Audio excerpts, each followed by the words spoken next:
Hello and welcome back to our playthrough of Aeon Trespass Odyssey. I am Emerging Boat. We are on day 79 of Cycle 3, working on our story for a card, which there isn't really much to work on because it's pretty much just about waiting a few timeline days.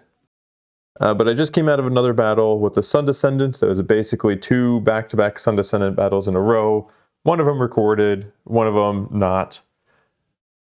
And I thought the next recording I was going to do was going to end up being the Dahaka battle, but I decided let's just do some recording for this adventuring. Who knows? Maybe I won't even actually maybe I'll just do this recording and then we'll see how it ends up going. And if there's actual valuable content in here, I'll include it in like the Dahaka video and combine that with the Dahaka video. Or it'll just be like a shorter episode of adventuring, or I don't know what the hell I'm going to do. But I figured you all probably don't really care as much about the video splits between like battles and adventuring as I do. Maybe you do, maybe you don't. Actually, maybe I need to put up a poll for that. That'd be good. Good for cycles 4 and 5. But we're at the point of the cycle where like things are tough and like tight. We are on our last, we're on Doom card 3B. So we're in our final stretch of our Doom. We're in our final stretch of story. We are trying to get some adventures in, and so it's like, well, why wouldn't I record this other than the fact that there's just already a lot of videos in this cycle? I mean, if you're watching this video, you probably just want more videos anyway. I don't know if it's a problem for you where you're like, that's too many videos, Emerging Boat. I'm not going to watch that. You can always pick and choose which ones you want to watch. Hopefully the chapter marks help you make that decision. But yeah, anyway, I think that you probably would prefer more videos, so I'm going to do that. Before we get into it, let's get into the state of the Argo here. Go to our adventure tab. All right, here we are. We still have all these stats should be the same for the most part, except for Argo Fate. It's been a couple of days since I've played, but we have 3 hull, 4 crew. We have 3 paradox, but we have to treat the paradox as 1 higher because of our Doom card. I am sure I'm going to forget about that. We have a handful of frozen time still. Loop length surprisingly still at 5 because every time we've gotten that shortening the loop card or tightening the loop card or whatever, we haven't had enough paradox to trigger it, so that has gone luckily well. What else we got here? Let's take a look. And we already kind of looked at our adventures. We're trying to close out the Coming of Age hub if we can, but honestly, I mean, we're on day 79, about to be on day 80. I don't know if it's going to happen, but we're going to try. We have our Titans. We took a massive hit in Titans over the last day or so. We're now at 13 Titans. Let's see our evolution. We are close to the end. I don't think you really care about that. Diplomacy, we are still at -5 with the Sun Heirs, +8 with the Delphians, +8 with the Twilight Watch, so just barely allied with those 2 factions. I would like to end the cycle with those 2 factions allied, I think. I don't know if it's going to make a difference in the cycle end, but let's try it. Oh, I actually never did my Divine Intervention, or not Divine Intervention, what the Divine Surge, that's what it's called. Reset all, there we go. We still have a bunch of bonus summons. Also, I don't remember at what point I was yesterday. I think it was actually when I was doing the rewards for my Sun Descendant battle. I realized I never actually got the Hope Nymph, which I was supposed to get a while ago when I got like the Theogonius, when I got the Atlantean Oscillator. Oh, I don't know did I get the Machina Nymph as like an actual unlock? Oh, I don't know. I'll have to go back and see if I should have gotten that, because I think I have it as a bonus summon right now, or I had it as a bonus summon. I should have it. I was just skimming through the Inward Odysseys because that seemed like a good place to look, and I was supposed to get it, I think, on 54. I just closed the book though. It was either 53 or 54. So let me go back into God Forms here. We also need to add our Machina Nymph. But Machina Nymph, I think we looked at because we got a bonus summon for it. Hope Nymph, though, I don't think we ever looked at. So take a quick look at that. There we go. We have some nice artwork for our Nymph cards there. We have Hope Nymph, Stuff of Legends. Requirements: there is only one Titan alive. Summoning: spend 1 summoning charge to summon the Hope Nymph. Then activate the adversary. Effect: until the end of battle, the last Titan can perform an additional movement and combat. They cannot suffer knockdown or time clocked and cannot gain rage over 9. When they resolve an Obel draw, they always draw from the standard 2-card Obel deck. This is a fun card to maybe hopefully give you that last push that you need for a really tough fight. All right, go back to our adventure tab here. What else do we need to go through? I'll take a look at our cargo right now. See the resources that we have. Skimming through, we have a ton of frozen ambrosia again because we get a lot of that when we go through our timeline battles and all that jazz. Let's see. Yeah, I didn't lose any Titans in this Sun Descendant fight, so I didn't get any more track marks. Technology, I mean, nothing's really changed with this recently. We still have a handful of these technologies that who knows how many of them we're actually going to unlock at this point. Argonauts, a quick skim through. Master, Cersei Guard. Nobody has any Fated Nemesis right now that need to be resolved.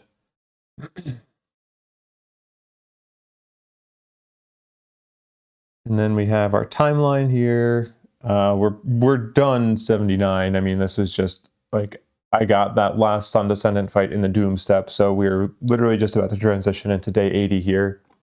And I don't know if I mentioned it earlier, but I did get a couple of adversary activations in my in the Sun Descendant fight I did off camera. So the Dahaka is pretty close to us right now. Oops, wrong view.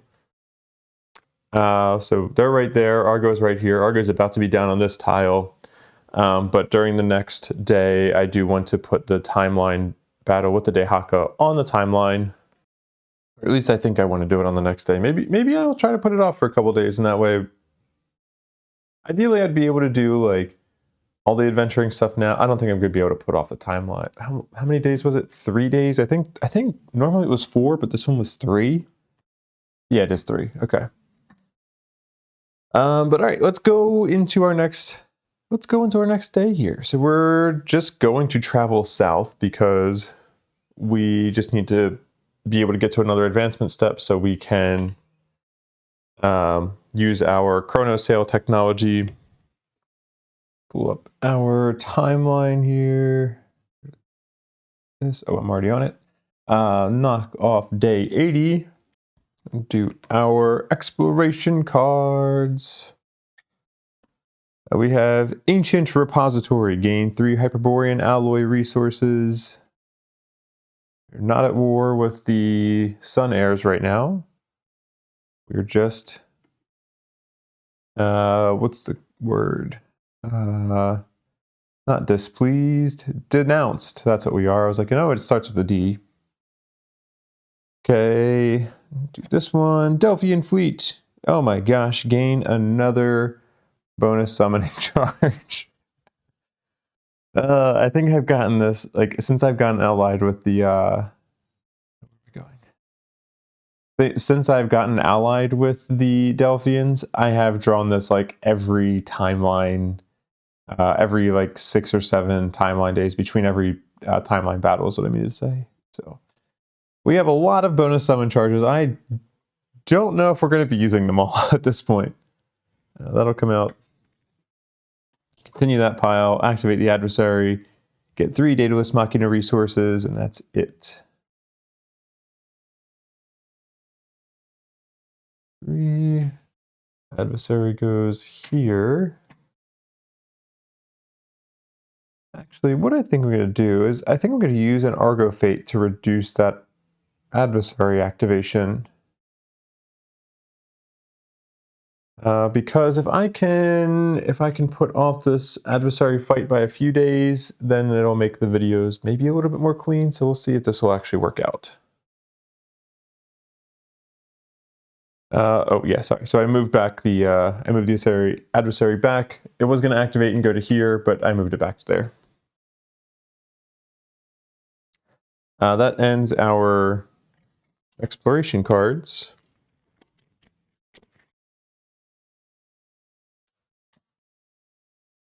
all shuffled up. We are, I guess, now on the advancement step, basically. Our scout Hemiolia is ready. I'm going to move some stuff around that I can see to help me remember that, because that will hopefully come in handy. Then I think, was there another technology I wanted to use today other than the chronosail? I don't think so. I think we're ready to just use chronosail, right? Let's gain an Argo Fate and immediately resolve the loop effect. Gain an Argo Fate. We will gain an unavoidable doom. We will move our loop end to what, day 85?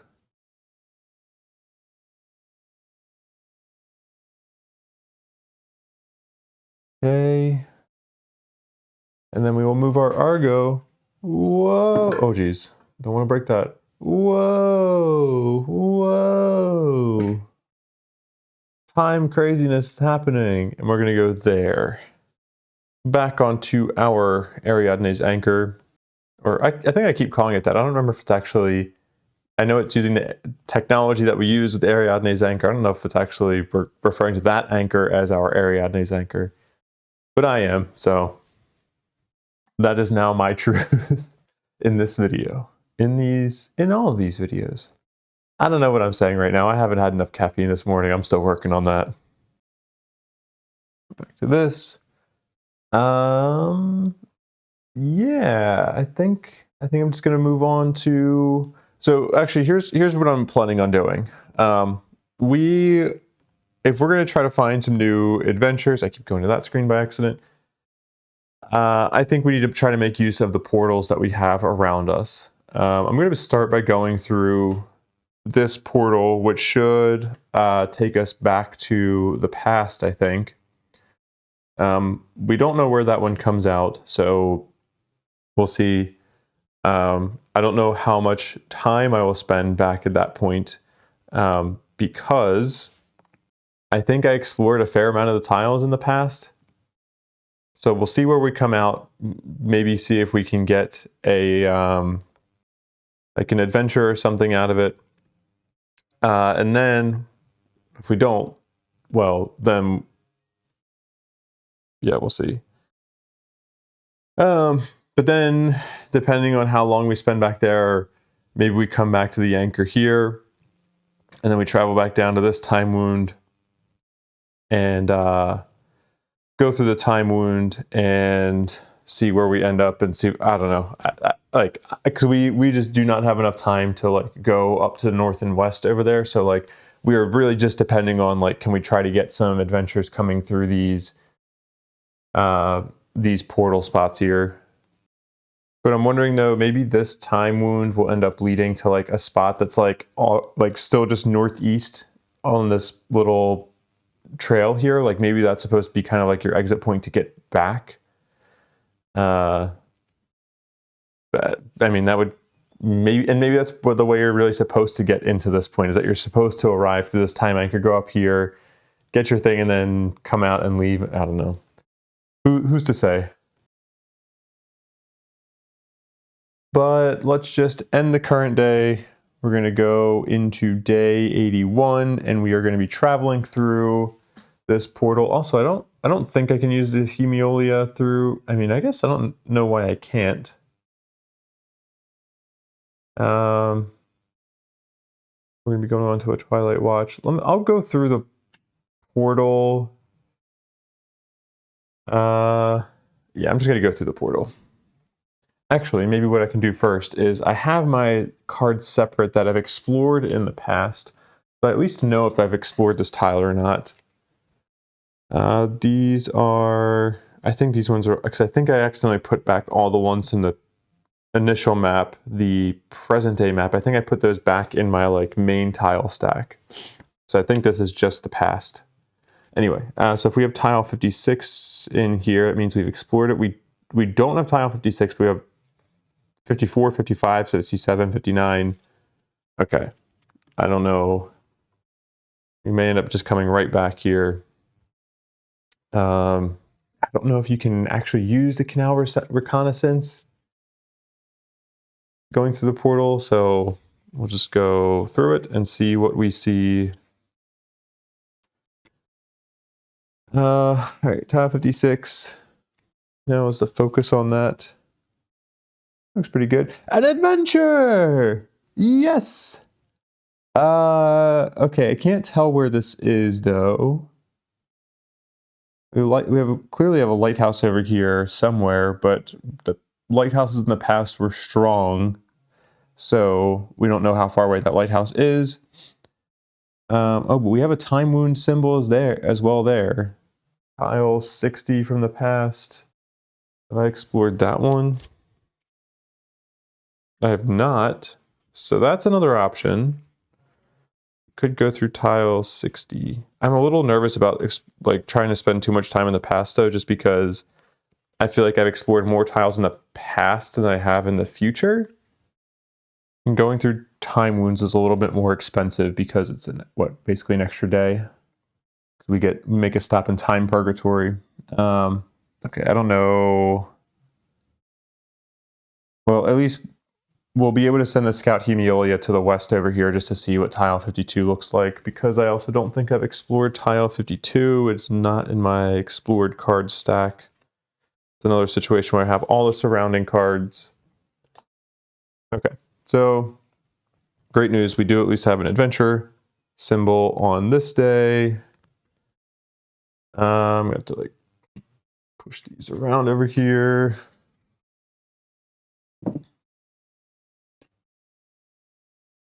Go to this. Okay,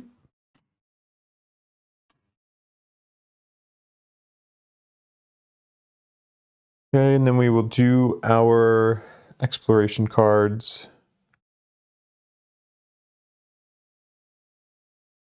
Gain a Titan and gain a Rage. We are on a Twilight Watch space, so we do get the Rage.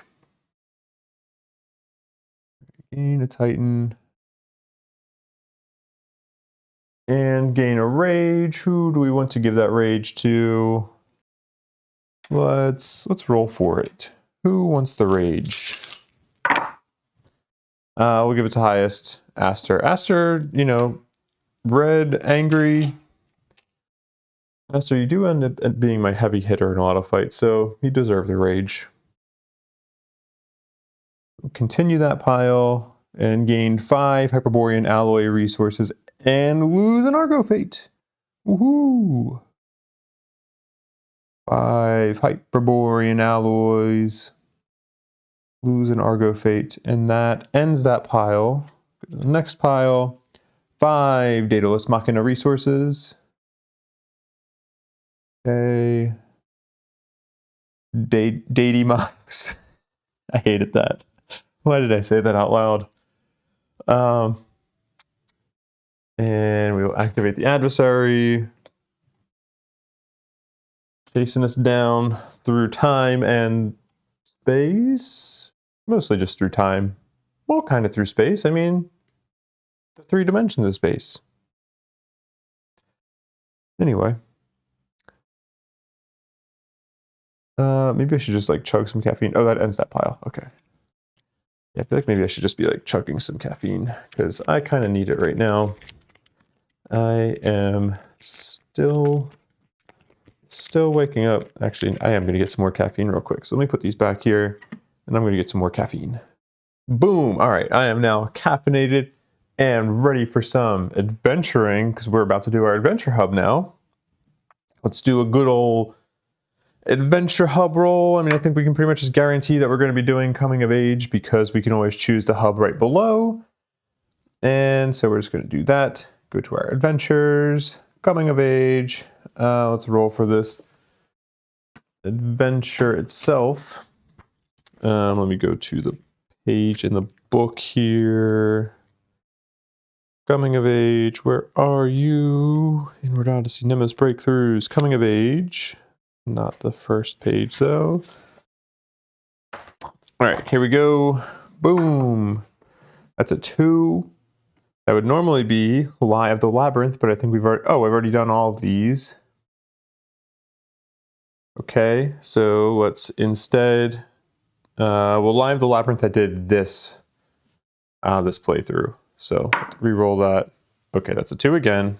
Boom. That's a 3. That is Abyssdwellers. Curse. Curse, curse, curse. Argonauts, what curses do you have? Nothing for Death Follows. Excellent. I wouldn't mind 1 node for Death Follows here, just so we get a level 2 ability. Curse, curse. Wow, nobody's cursed. Oh, here we go. The Returned is cursed. Okay. And what we need, our voiceovers tab, adventure hubs, and this is Coming of Age, the adventure Abyssdwellers. Everything is wrong.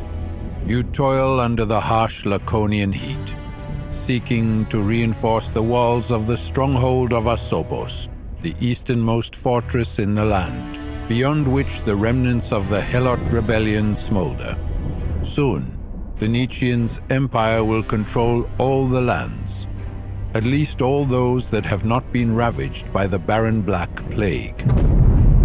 A terrible roar splits the air, drawing your attention northward, where a massive rent has been torn in the fortress's defenses.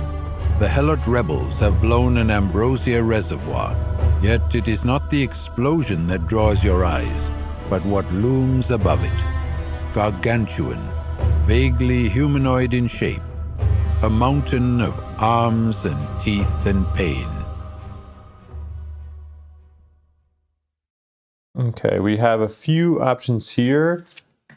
Option 1 is going to be, you've seen countless slaughters before, and you know how this goes. You cannot win in an open fight, but the Spartans will never leave their posts. They'd rather die than return in shame. This is your chance to escape and get as many out of the fortress as possible. Help as many of the Helots escape as possible. Delphians diplomacy +1, Twilight Watch diplomacy -1. Gaining some Argo fate. Option 2. Time and again, you've been pushed to the ground by the ruthlessness of the Nietzschean regime. No longer. The Spartans will throw themselves headfirst into death just to prove how manly they are. But the death dealers might swing the battle with a primordial in their favor, unless someone slits their throats. Use the primordial attack to strike at the Spartans. Option 3. The primordial will soon overwhelm the fortress, and once it's down with its Spartan defenders, it will go hunt the fleeing survivors. You'll move faster in small numbers, even if it means leaving people behind. Escape the fortress by yourselves and focus on living to see another day. All right. We're not cowards. We're not doing option 3. Option 2, I feel like we already kind of went through this in cycle 2. We're not just going to revert back to like trying to just let strength rule all and be like the Spartans. So I think we're going to go with option 1 here. That is going to be giving diplomacy +1 to the Delphians, not evolution. Diplomacy +1 to the Delphians, -1 to the Twilight Watch. So we're no longer allied with them. And gain 2 Argo fate. Boo. Okay. And we could see paragraph 36. While the Spartans face the primordial, you use the distraction to get the non-combatants out, leading a large procession of terrified refugees away, far away from the fortress. But against all odds, the Spartans repel the creature, and soon Cryptea manhunters comb the forests. It doesn't take long before you are all taken prisoner. This time, you won't be assigned to wall-mending duty. No. As cowards, you will die for the enjoyment of the masses.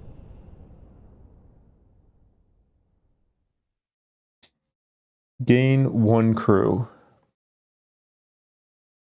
Oops. Up to 5 crew. That could help us lose some Argo fate. That's maybe a Spartan mentality that I've had in the cycle, is that like, yeah, let's just sacrifice crew to appease the fates. Eventually, your captors escort you back to the Spartan capital, the white marble marvel called the Temple of Ares, where mortals fight, suffer, and die to become stronger, and for the enjoyment of their Olympian patron. There, after being branded coward with a hot iron, you are thrown into a spacious arena. You don't know what to expect, but you doubt you will make it out alive. Then, a figure emerges to address you all. You don't believe your eyes. Towering, imperious, the pinnacle of mortal might. You hoped to never see him again. The Nietzschean, in his mortal form. My brave subjects, He begins haughtily. you have disgraced yourself with cowardice. The way of this world is that the strong devour the weak. That does not mean you do not have a purpose. I shall host a series of games to honor our almighty god Ares. We shall recreate his glorious battle with the titan Promethea. I, of course, shall play the part of our lord Ares.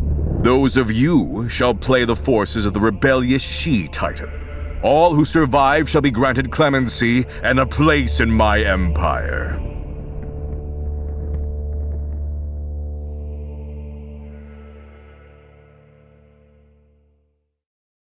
Ooh, okay. So this is a Nietzschean who's still a believer of Ares.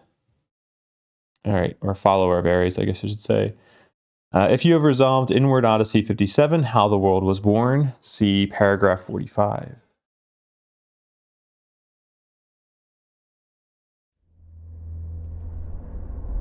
Memories bubble up in your mind, knowledge seeping into your skull as if from another life, as if two realities tried to exist at the same time.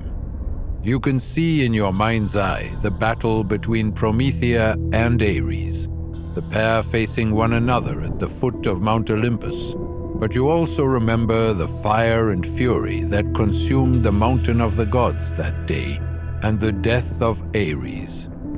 And yet, Ares still lives? How can this be possible? The Nietzschean is confident that Ares triumphed that day, and yet you remember a world where the gods are dead.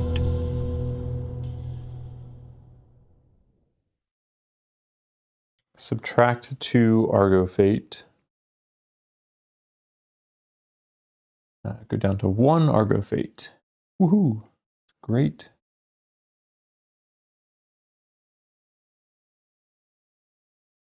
Then choose between options 1 and 2 here. Oh, sorry, back to paragraph 36. Choose between these two options. Go away, personal time and space. Option 1. A chance at survival, no matter how slim, is always worth taking. You know you can fight, even if it is all just for an elaborate performance. You owe it to the dead to at least try. Participate in the games. Option 2. The Nietzschean revels in toying with the lives of those he deems inferior. You won't be party to his sick games, or the bloodshed they shall entail. Refuse to participate. I would kind of rather gain the diplomacy with the Twilight Watch, but also, like, fuck the Nietzschean. I'm not doing this. I'm not participating in these games. Let's do option 2. Let's get Sun Air's diplomacy +1. I forget, does that actually bring us out of denounced? Oh, it does. Okay, we're at least unfriendly with them now. So I do want to get allied again with the Twilight Watch, but we'll get there.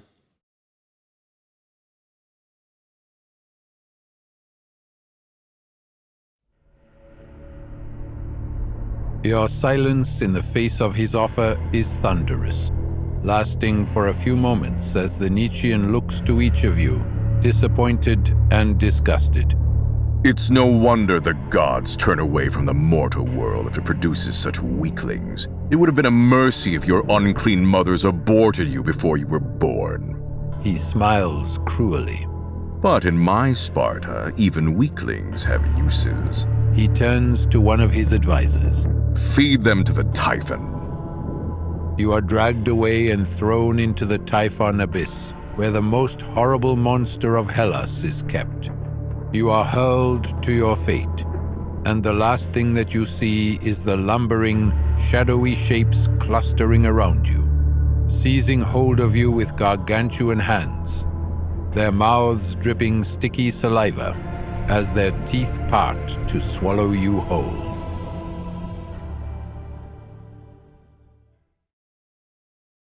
Ugh. Okay. Get a Pygmalion stone, and then see paragraph 35.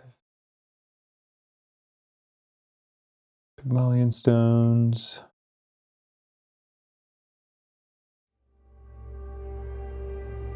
Abrupt darkness. What was that? A vision? A false memory or a glimpse of the future? Though the world you saw does not exist, the ripples of your choices bleed through. Delphi is madness. Delphi is madness. Return to the voyage phase. And let's also see what we have on our timeline for today. Oh, nothing. Our calendar's empty. I wish I could say the same thing about my calendar. There is nothing I think I care about doing during this advancement step. Sorry, scanning through some of my technologies right now. Sometimes it's just easier for me to go through the physical cards. You know, I'll at least give you something to look at. I'll put my hands out like this while I'm scanning through them.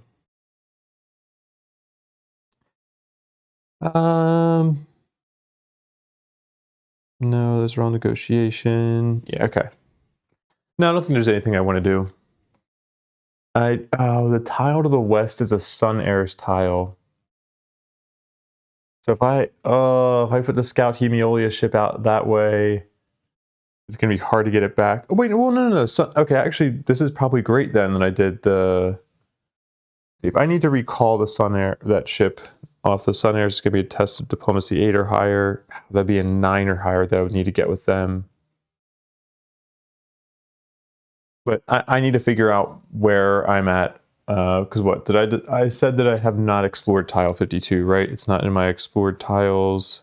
Right, no, I did not, but I have explored all the surrounding tiles. Yeah, I mean, we might lose the Scout Hemiolia for this, but I think this is an important spot where we need to be able to see what's on the next tile. So let's do that. We're going to use our Scout Hemiolia, put it out there. Find tile 52.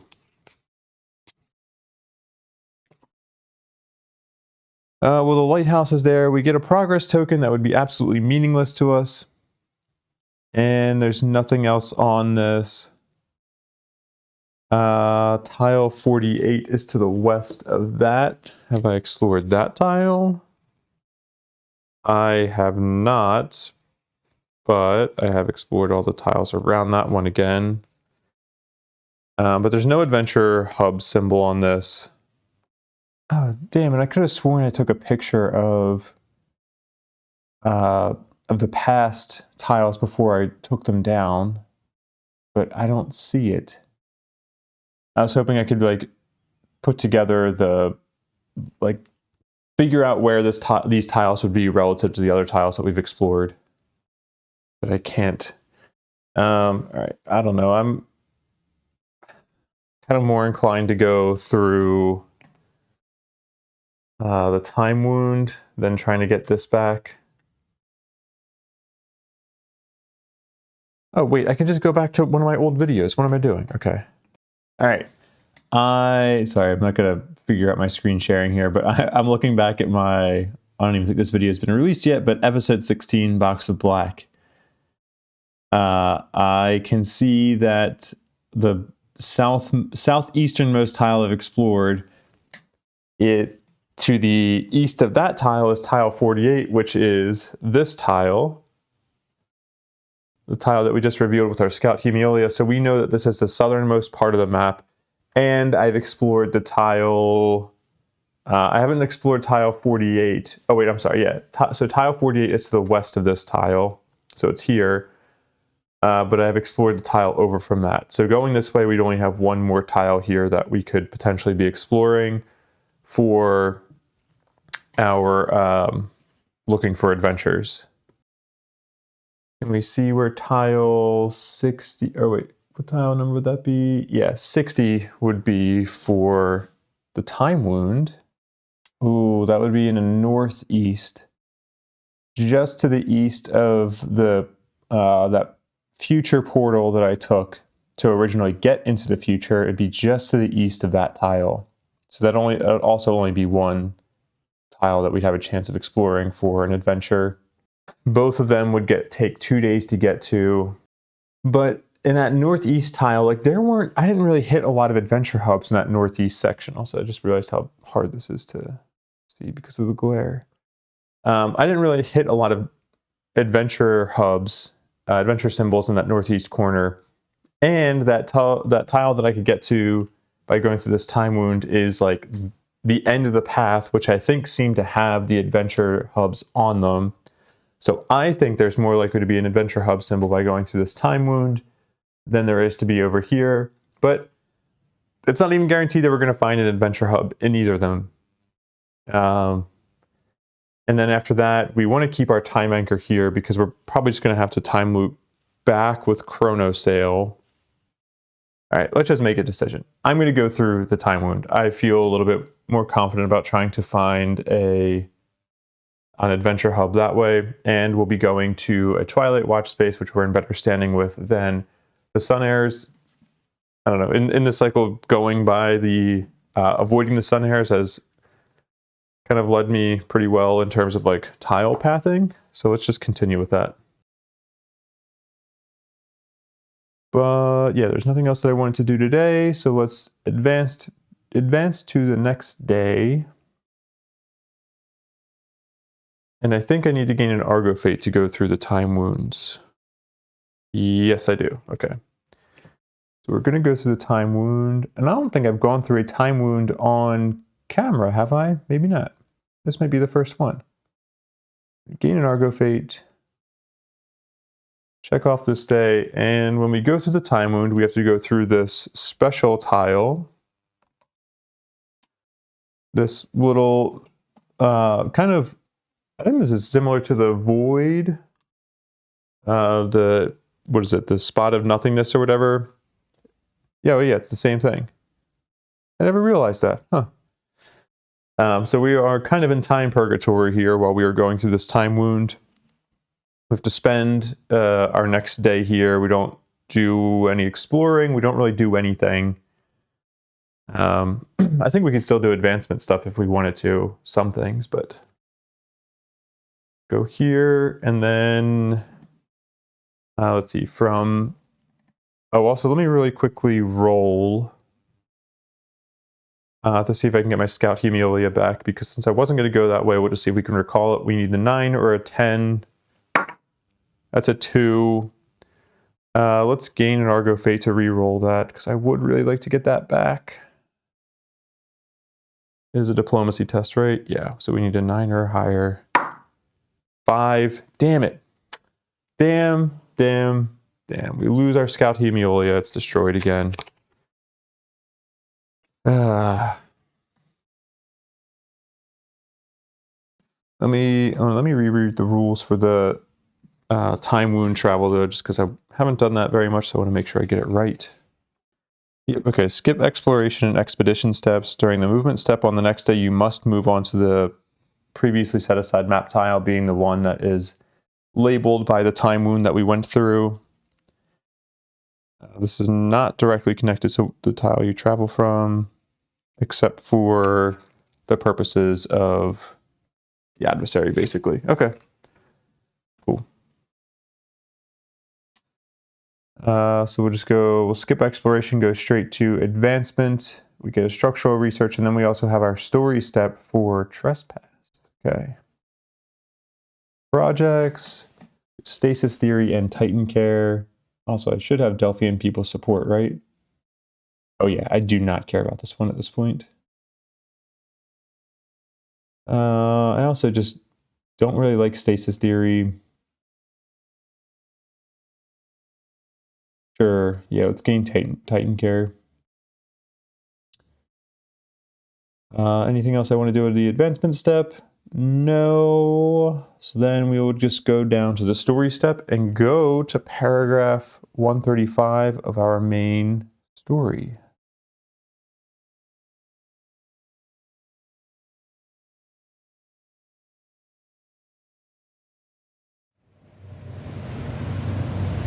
A single snarled thread can irrevocably alter the weave. The monstrous, unnaturally elongated shape strides through the water, the churning waves barely reaching a fraction of the way up its long, slender legs. Massive wings expand from its back, gauzy, surprisingly delicate, seemingly too frail to hold the creature aloft. As it flaps those immense wings, the gusts summoned up are impressively powerful and carry with them a blackish powder that poison all things. The immense figure tilts its grotesquely small head, the narrow beak turning this way and that as large black eyes gaze about, scanning the waves. The thrill of imminent death has the Hermesian pursuer shivering from anticipation. The blackened skies overhead howl as torrents of icy rain pummel the sea. Wild gusts tossing the spray of the breakers hither and yon. A crack of lightning flares far above, casting its light toward the horizon. As the flicker of brilliance fades, it highlights a dark shape cutting through the waves some distance ahead. The shadowed outline of an iron ship fleeing Kefalonia. A terrible, ear-rending shriek rips its way free of the pursuer's throat. A cry that threatens to tear the sky asunder. Then, with an odd, loping gait, the primordial speeds up, closing in on the helpless Argo.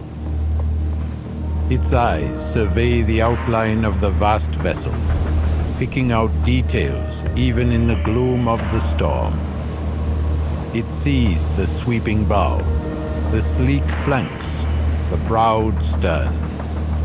Its inhuman gaze hovers over the lower part of the stern of the ship, where the massive engines churn the waters. Then its gaze shifts, moving toward the Acropolis deck. The many toloi lurking there, among them one larger than the others, a control center of some sort, a mausoleum. Knowledge flares in the massive beast's skull, and a decision is made. The greater threat lurks there, not in the engines. That will be where it strikes first. Awaken, dreamer. There is need. The voice summons you forth from the blackness, your consciousness rising rapidly like a desperate swimmer, clawing up to the surface of a deep, dark lake.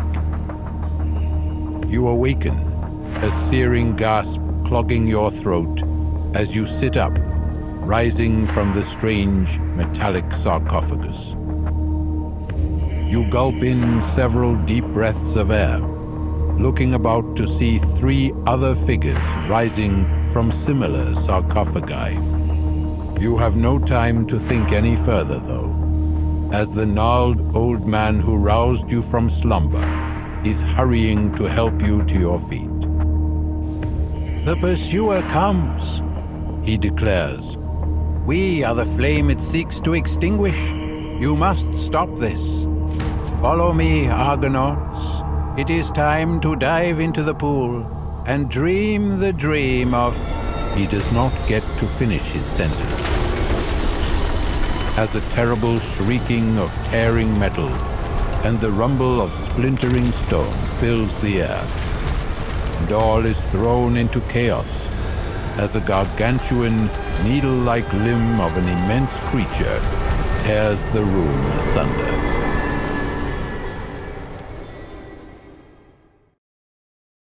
Oh shit! Argo Fate is 5 or higher, C136. What's our? I don't think our Argo Fate is 5 or higher, but I forget what it's at. Is it 3? It is 3. Okay, so we see 137.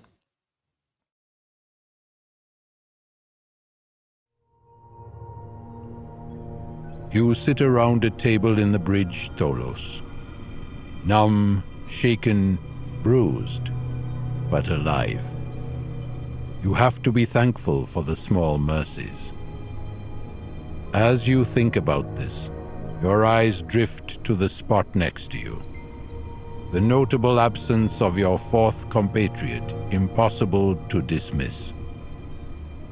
You can still see their lifeless body, cut in half by the needle-like limb of the pursuer as it tore into the mausoleum, rending iron and stone like so much wet parchment.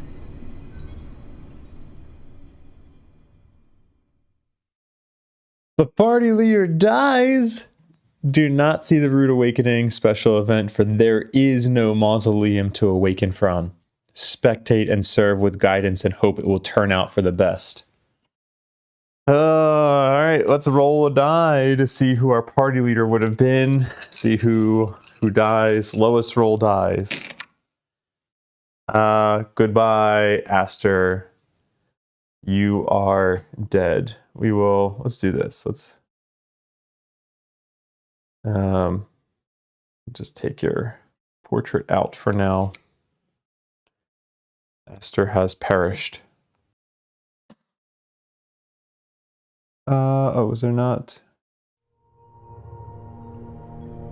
You fought the beast off, bonding with Titans to face it head to head, and just barely managing to drive it back long enough for the ship to escape. But the absence of your comrade was noticeable, and your wounds are severe. The ship's physician, a man by the name of Lycaon, came running up from treating injured crew members down in the engine bay of the city ship, and now works to tend to the wounds of the old priest, critically injured, but alive. As the old man winces through the pain, he glances back out of the Tholos, toward the wreckage that was once the mausoleum. "Hold still," the healer snaps. "You'll never heal if I can't set this properly." There's no time. The old priest protests. We need to look through the wreckage, see if any of the Argonauts entombed there are still. "Alcibiades and his shipbreakers have been searching all night," Lycaon interjects. "They're all gone. The mausoleum is no more, old friend." Then, without the mausoleum, the old priest's eyes shift to the three of you, a grim set to his lips. then we have no way of awakening new Argonauts to aid us.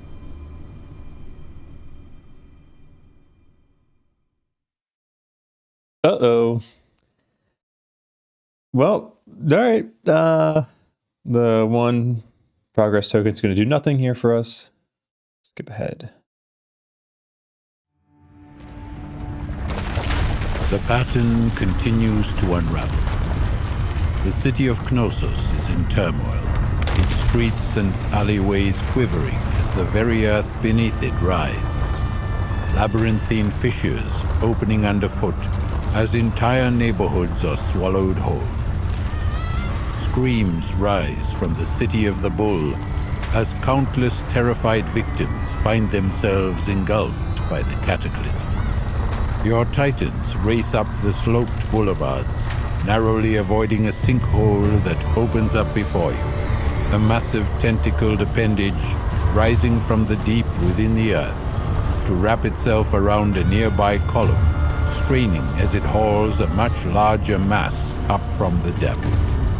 Temenos awakens, rising from its earthly prison with an unstoppable wrath. You pause to orient yourselves, looking about cautiously. Unless you stop the primordial, the city will soon be nothing but rubble and maze geometry. But there are only 3 of you, and this beast is large, far greater than any foe you have faced so far. The worship of the Labyrinthian sect has bloated its power, and the maze has spread far beneath the island.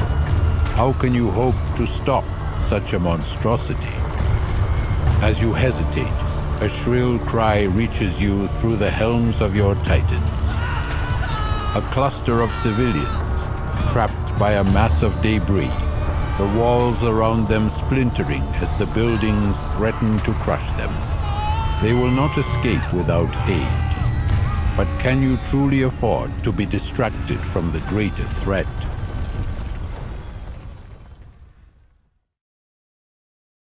Option 1. You are the Argonauts. Primordial or not, you help the people. Even if the other Titans fail, you can at least get these Cretans to safety. Send one of your number to help the people escape to the Argo. Delphian's diplomacy +1. If you do not, option 2, if you do not stop Temenos, then there may not be any safe haven left for survivors. It breaks your heart to abandon these people, but you must remain focused on the real threat. All 3 of you will focus on fighting the Primordial. Twilight Watch diplomacy +1. Party leader gains 1 despair token. Ooh, I don't like getting the despair token, but I really like that Twilight Watch diplomacy, and I kind of agree with we need to stop Temenos. So let's do option 2. Let's gain our Twilight Watch diplomacy. Back into allied, good graces with them. Then party leader gains a despair token. We have to decide who our party leader is now. Let's roll a die, and highest one is party leader. Highest one is Heracleides, so he gets a despair token.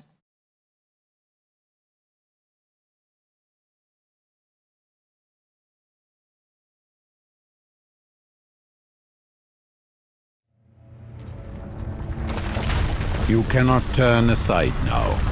If Temenos is not stopped here, then there is no telling how far its influence may spread. With a heavy heart, you turn aside from the screaming townsfolk and continue on your way to the heart of the city, where the Temenos emergence is taking place. The battle is fierce, with much blood spilled.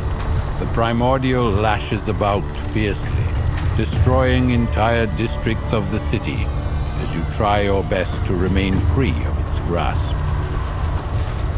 Leaping from rooftops to clash with massive, meaty appendages, evading living pillars of stone and the twisting geometrical corridors of the maze that wants to seal you away. Then, just as you think you might stand a chance against the monster, disaster strikes. A tentacle brushes through the final remnants of the palace of King Minos, launching a barrage of broken masonry and brickwork at your titans. A large piece of wall tumbles loose, dropping down right on top of you. It would surely have crushed you had it not been for the actions of one of your number. Shoving the rest of you aside, their titan lunges forward, catching the mass of stonework on their shoulders.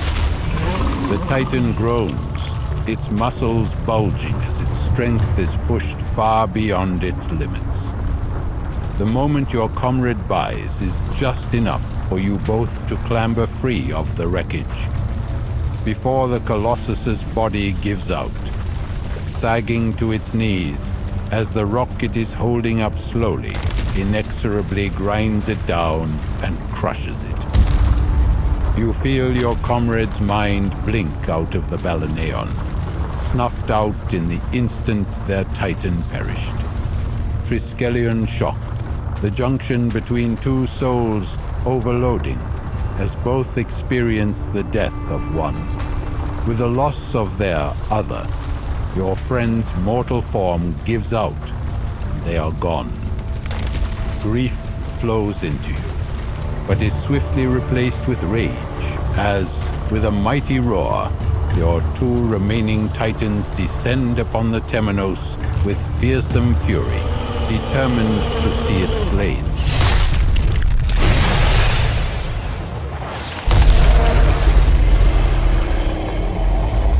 And slay it you do, though the cost is severe. Do not mourn their passing, says Lycaon as you meet in the darkened room below the Tolos Bridge. Rejoice that they were part of our life for that brief moment. They would have wanted us to continue. Laconia awaits. Ooh. All right, the Argonaut with the most Nemos nodes dies along with their Titan. Most Nemos nodes is going to be Otis 0, right? I think that makes sense.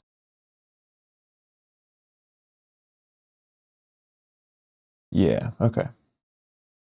All right, goodbye, Otis 0. We're just now down to Heraclides and Cersegard, and I guess Heraclides is still our party leader since he did not die. Remaining Argonauts each gain a rage.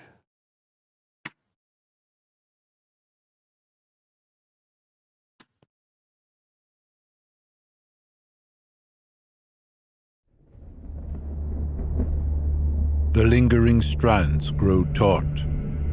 The air sits thick and heavy over the war camp.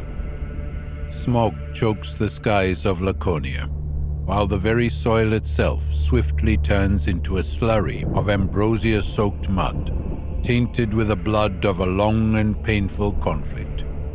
The camp itself is a sorry sight, a handful of ragged tents and a collection of hollow-eyed fighters drained of their resolve. The war has taken its toll. The Cyclonuses razed the rebel strongholds, while dozens of Chimerae roam the land, consuming any and all free towns in their path. The Cyclops are all but extinct, while the Simici, seeing the devastation, has cut their losses and run, as if there was any place on the Great Sea they could hide from the Nietzschean. And yet, the people fight on, inspired by the ceaseless resolve of the crew of the Argo, led by their two legendary Argonauts. They have won a number of key victories, and now the heart of the Nietzschean's empire, the Temple of Man, lies within reach. An end to the war, and the start of a new era for Laconia. The leaders of the resistance gather around a table, making plans for their final assault, when a messenger approaches, red-faced from hurrying to meet the rebel camp before the attack. Most surprising news: the high priest of the cult of man, along with the Nietzschean's core leadership, wants to defect. They have seen the horrors of his rule and will not stand for it any longer. Numerous voices speak up among the Resistance Council. Some favor accepting the boon of these additional allies, so badly needed, while others vehemently reject the idea. They have suffered enough under the heel of these Spartans, and cannot countenance accepting them into their ranks, much less allowing them to have a hand in shaping the nation to arise after the Nietzscheans' fall. In the end, it falls to the Argonauts to speak up, their vote the deciding factor. Once this is done, they will need to face the Nietzschean and his monstrous counterpart on the field of battle.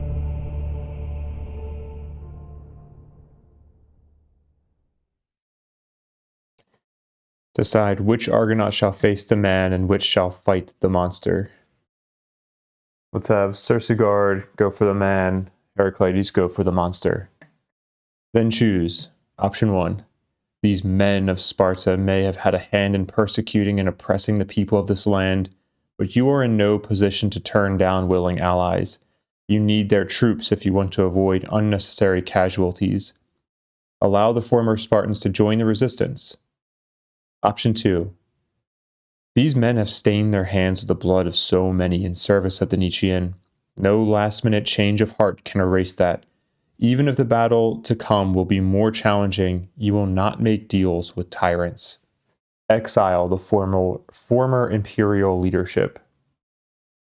Let's go with option 1, and let's see if we can avoid that doom gain. Gain an Argo fate. We need a 6 or higher. That's a 7, so we do avoid the doom. Then we're going to gain a diplomacy with the Sun Heirs.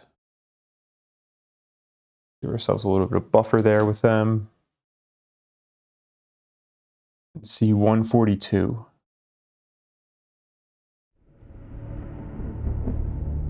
The battle is over, but it was not without its price. The Nietzschean fell, but the Argonaut sent to face him in the Temple of Man succumbed to their injuries soon afterward. Without supporting troops, they faced the supreme leader alone. And in the end, both combatants lay dead in the throne room of the Nietzschean's fortress. Now, the last Argonaut sits in numb silence, staring vacantly into open space as their mind processes the grim reality before them. They stand alone, the last of their company.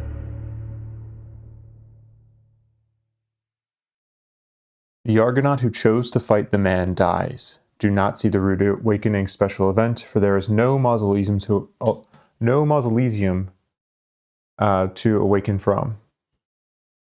Circegard perishes.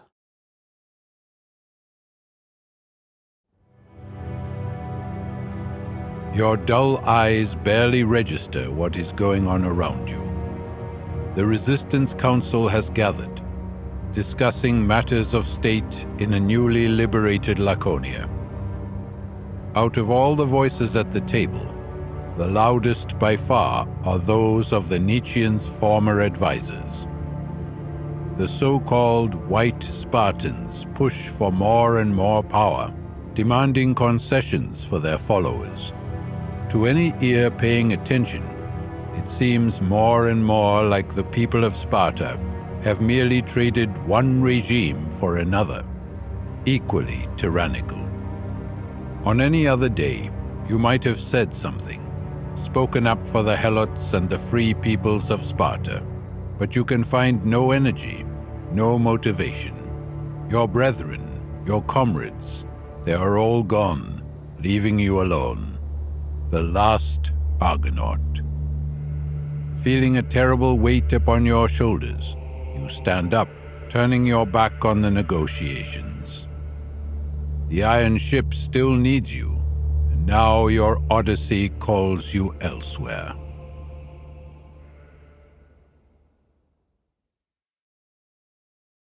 Subtract 2 Argo fate, and then see paragraph 144. From 4 Argo fate to 2.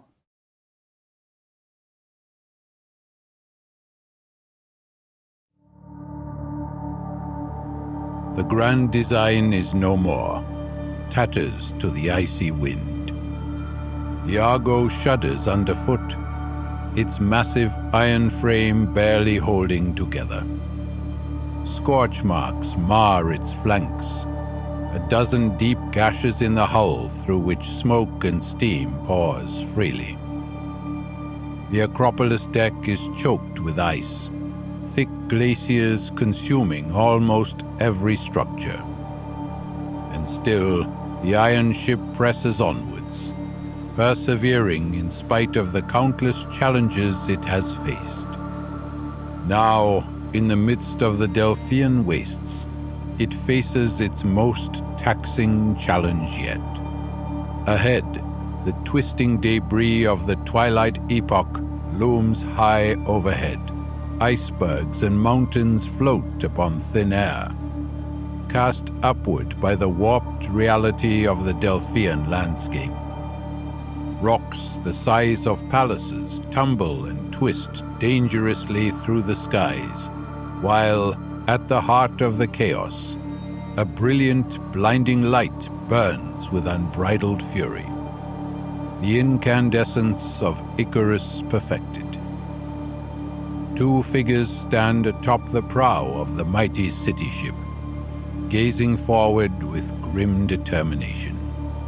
The last Argonaut faces the light at the heart of the chaos, their eyes narrowing as they keep their gaze fixed on it. At their side, the physician Lycaon paces restlessly. Are you certain about this? The gray-haired doctor finally speaks up. We can't afford to lose you. You're all we have left. Alcibiades, Agrippa, the other Argonauts, everyone we set off with from Kephallonia is gone now. We need you to guide us. My task is to protect the Argo, with my life if necessary. The towering warrior does not avert their gaze from their goal. I cannot hide away and allow Icarus to tear the world asunder for his own childish fantasies. Lycaon's words catch in his throat. He knows the Argonaut is right, as much as he hates to agree. The physician turns his gaze to look back, seeing the churning, roiling wall of the time front growing closer. There is not much time left. What would you have me tell the crew? He asks, a lump in his throat.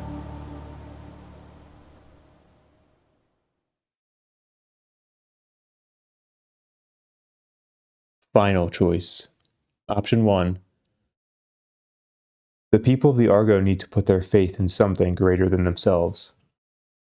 Focus on the grand mission of bringing hope to all the dark places and continue to put their faith in the heroes that inspired them to begin with. Remind Lycaon of the mythical nature of the Argo and encourage him to find hope there. Option 2. It was no god or hero that led the Argo to its past victories. It was mortals, plain and simple. The people need to know that, to seek strength only in themselves and each other. Remind Lycaon about the heart of the Argo, its people. I'm going to go with option 2. So we will get... what are we doing here? Diplomacy. Delphians diplomacy +1. Max out their diplomacy.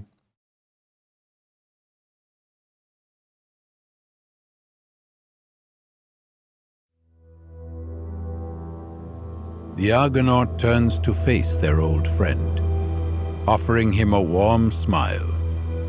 We'll endure, somehow, they announce boldly. We're the crew of the Argo. Together, we've survived so much, defeated countless foes, all through our own strength and unity. Never forget the wonders that mortals can achieve when they share a common purpose. Whatever happens, make sure the people never lose sight of just how strong they can truly be, with or without this ship. The healer nods silently, a heavy weight pulling down on his shoulders as, with not a little effort, he looks up to meet the gaze of his old comrade. I'll tell them, he swears. They'll remember the lessons you taught them, and the greatness they can achieve together. This I promise. The last Argonaut nods, a smile tugging at their lips before, with a last apprehensive look toward the glimmering light ahead, they march back toward the Titan's door. Lycaon stays at the prow of the vast ship, watching with straining eyes as the lumbering figure of the last of the Titans disembarks the Argo and begins the long trek across the icy plains. Eventually, the towering figure vanishes into the beaming brilliance, lost to all vision as they march to meet their fate. and the last of the Argonauts is gone. The Argo lingers behind, the walls of the time front rapidly closing in on all sides. Ice and snow coating its iron flanks in a thick rime as the noose of destiny closes ever tighter around it.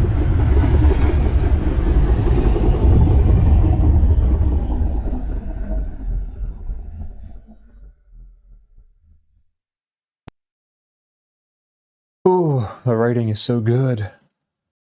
Mark S4.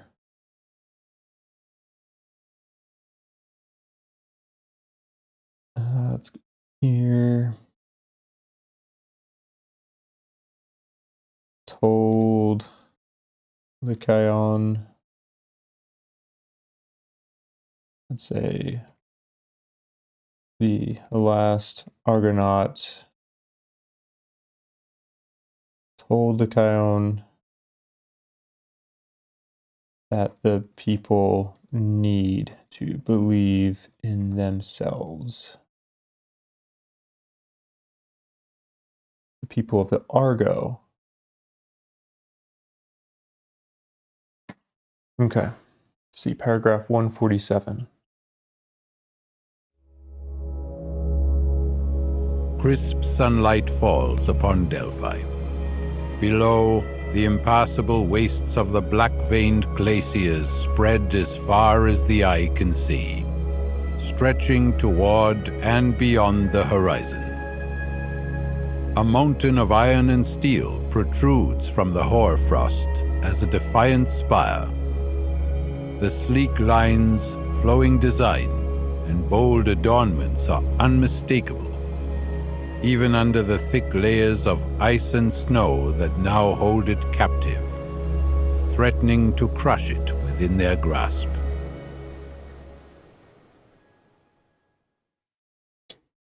The last Argonaut who went to face the Sun Descendant has died. Do not see the Rude Awakening special event, for there is no mausoleum to awaken from. Spectate, for that is all that you can do now.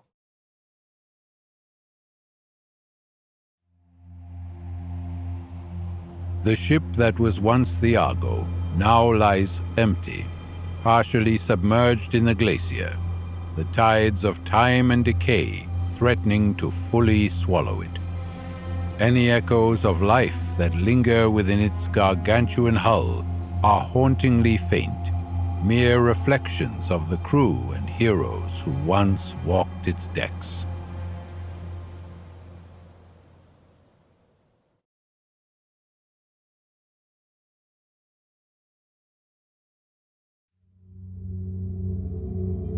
The sea is utterly still, barely a ripple disturbing its surface save for the bow wave of the Argo, the vast iron vessel powering onwards.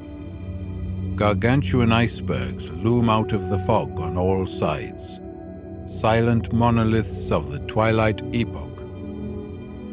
You stand atop the Acropolis deck of the city ship, 4 Argonauts facing the unknown together. Your sharp eyes scan the roiling gray walls around you, alert for any possible threat. A cry echoes back from the prow, one of the lookouts shouting a warning as a massive shadow, outlined by the rising sun behind it, emerges from the murk. A mountain of shade stretching far onto the thick glacial sheath of the ice-locked sea. A primal fear envelops you as you take in the sleek shape, so familiar. The elegant carvings, the sturdy structure. Iron flanks, a veritable city perched upon its upper levels, and the distinctive figurehead of a soaring eagle atop the greater Titan Atlas, the Argo. It is impossible to guess what sealed its fate.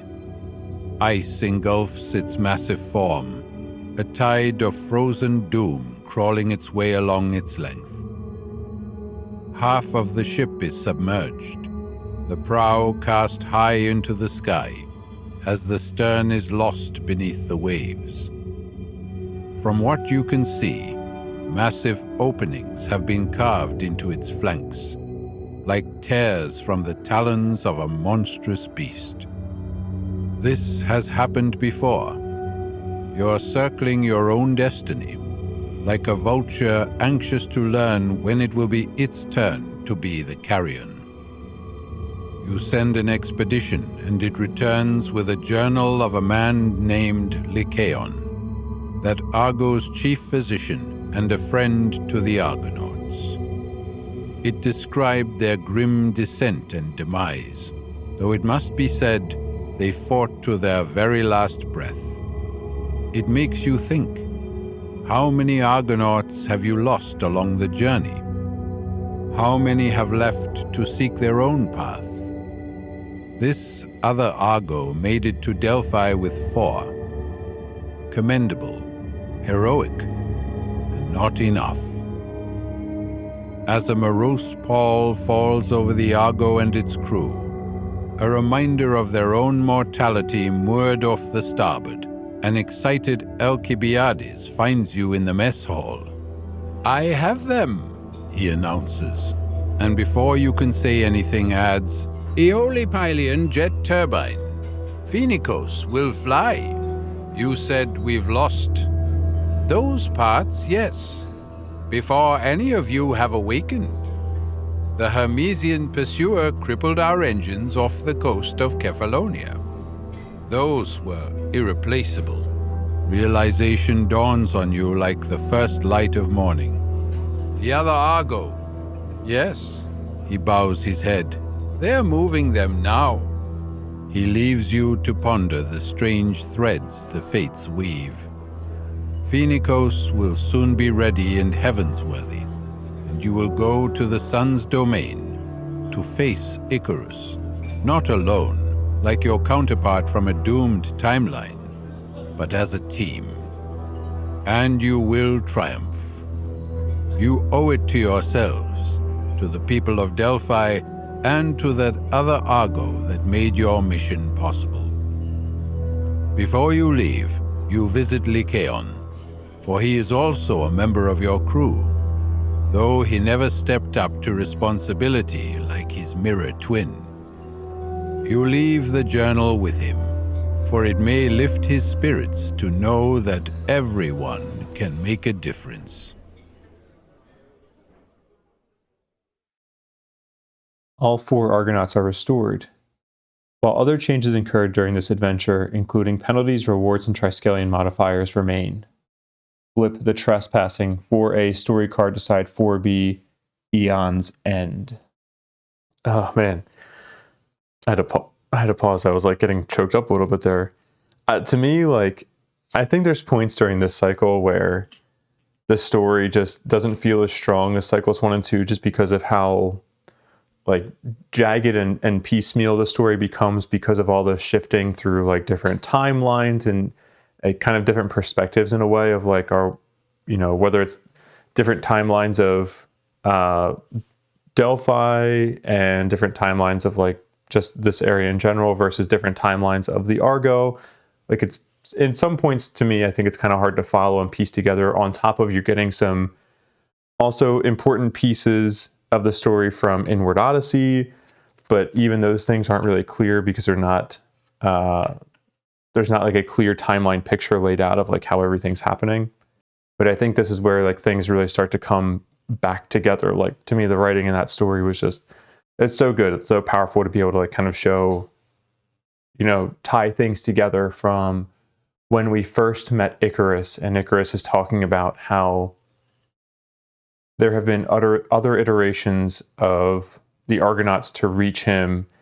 He's lost track of like when, you know, like who has met him, who hasn't, and that these things happen in cycles, and to kind of see it come together a little bit more, where we're actually getting a glimpse into the journey of another version of the Argo up to like its, you know, from its escape of Kephallonia up to the demise of each of the Argonauts and the final downfall of the Argo itself.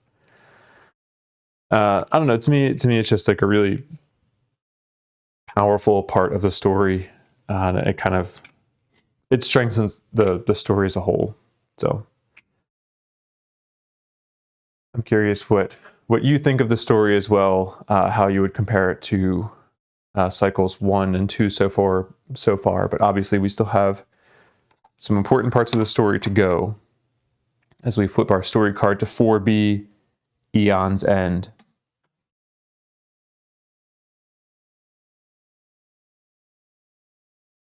This is it, the final ascent.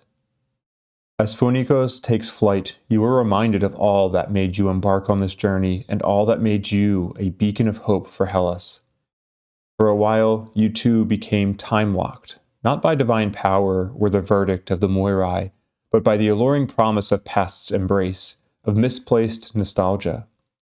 Yet a people looking back will never progress. So no more of that. The only way is forward. Not to stop the eschaton, but to rise from its ashes. You set your course for the sun's domain. Rules. Reach the sun's domain. End this. Phonikos, the Argo. The Argo works have built you a new flying ship, a heavenly chariot of your own. Instead of a normal move, you may resolve one or both of these effects. Option 1. Place the Argo miniature on any explored space with the lighthouse symbol. Oh, damn! Option 2. Move up to 3 tiles. You must stop on the first unexplored map tile. You only resolve the symbols and effects of the tile you stop on. Whoa! That is awesome. I completely forgot that we would get these effects. That will hopefully be helpful with trying to get another adventure. Reach the sun's domain. During any story step, you may see paragraph 160. Warning, this is a point of no return. You won't be able to return to the voyage phase. An end to all things. If at any point you reach the loop end, you lose the game. Remember, you can always force a loop effect by using the chronosail technology. Great. Okay, so we could always, instead of a normal move, you may resolve one or both of these effects. Place the Argo miniature on any explored space with the lighthouse symbol, or move up to 3 tiles. You must stop on the first unexplored map tile. Okay, you only resolve the symbols. Got it. All right. Good to know. I feel like it was also kind of fitting to do that story while we're in this whole time wound, extra space or whatever. Let's wrap up the story step there, and we move on to the doom step. Nothing there. Then the end step, nothing there. We will now move on to day 83, where we will go to, I need tile 60. Where's that at? Tile 60. Move some of these things out of the way here.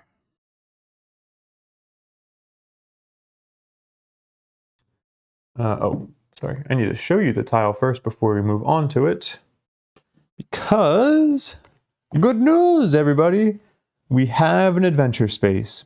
And I think we'll be able to find another adventure thing with the extra movement stuff that we get from Aeon's End. So here we have a Titan symbol, a frozen time, an adventure hub. Oh, this is good stuff. I love it. All right. So this will go, just put that here. And then for our first part of the exploration, we will get a Titan and a frozen time. 1 frozen time, 1 Titan. We'll also change this to 4B, although I don't think it really matters. Then do our exploration cards. Gain 4 Hyperborean alloy resources. 75. Then the next, we get gain a progress token, totally meaningless. Okay, yep, just gonna ignore that. Then we get 5 Daedalus Machina resources. And we can ignore the Paradox gain because we're on a Twilight Watch space and we are allied with them. We do need to move the Primordial, oh my gosh, the Dahaka a space forward, and then I'll shuffle these cards back in.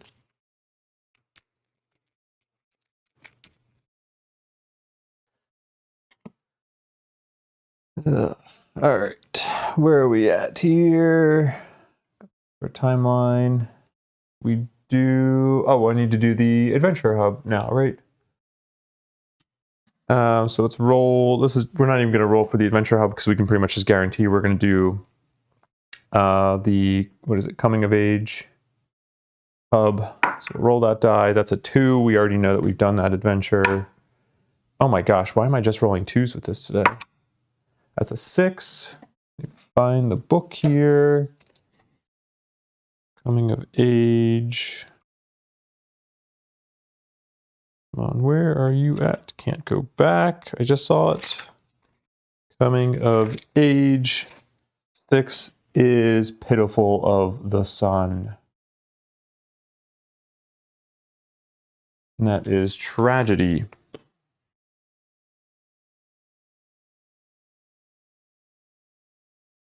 Nothing there. Anything? We do have one for Cersegard. We're going to get M008. Okay. M008, C3.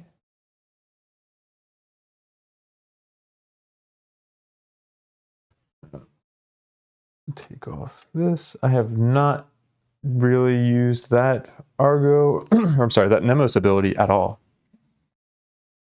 Otis 0. Oh yeah, I keep forgetting that you cannot gain, what's it called? Nemos nodes. Nothing for you. Okay. Here, Adventure Hubs, Coming of Age, Pitiful of the Sun. Everything is wrong. Thick columns of black ash rise into the skies over the Parnassus Vale. The screams of those chosen as sacrifices mingle with the dark fumes, gifts to the sun god. Such is the way of the sanctuary of Delphi and of its cruel masters, the Sun Heirs. You tend the pyres, preparing for the day's rites. Pillars of flame to match the radiance of Helios, to draw his attention. You've long since learned to drown out the pleas of those selected to serve as kindling upon these blazing beacons. Hurry! A high priest of the Sun Heirs berates you. The flames must be lit so that we may gain the favor of our glorious Lord. The land is feculent with sin, and the wrath of the Olympians is sure to come upon us. Already the Typhon is seen abroad in Hellas, devouring the wicked. If we are to save our sanctuary, we need Lord Helios to grace us with his protection.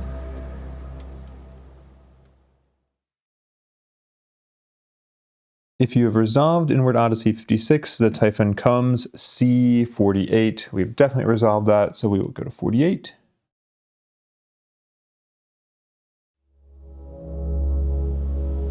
Knowledge flickers through your minds, memories seeping from an unknown source, as if twinned memories fight for dominance in your skulls.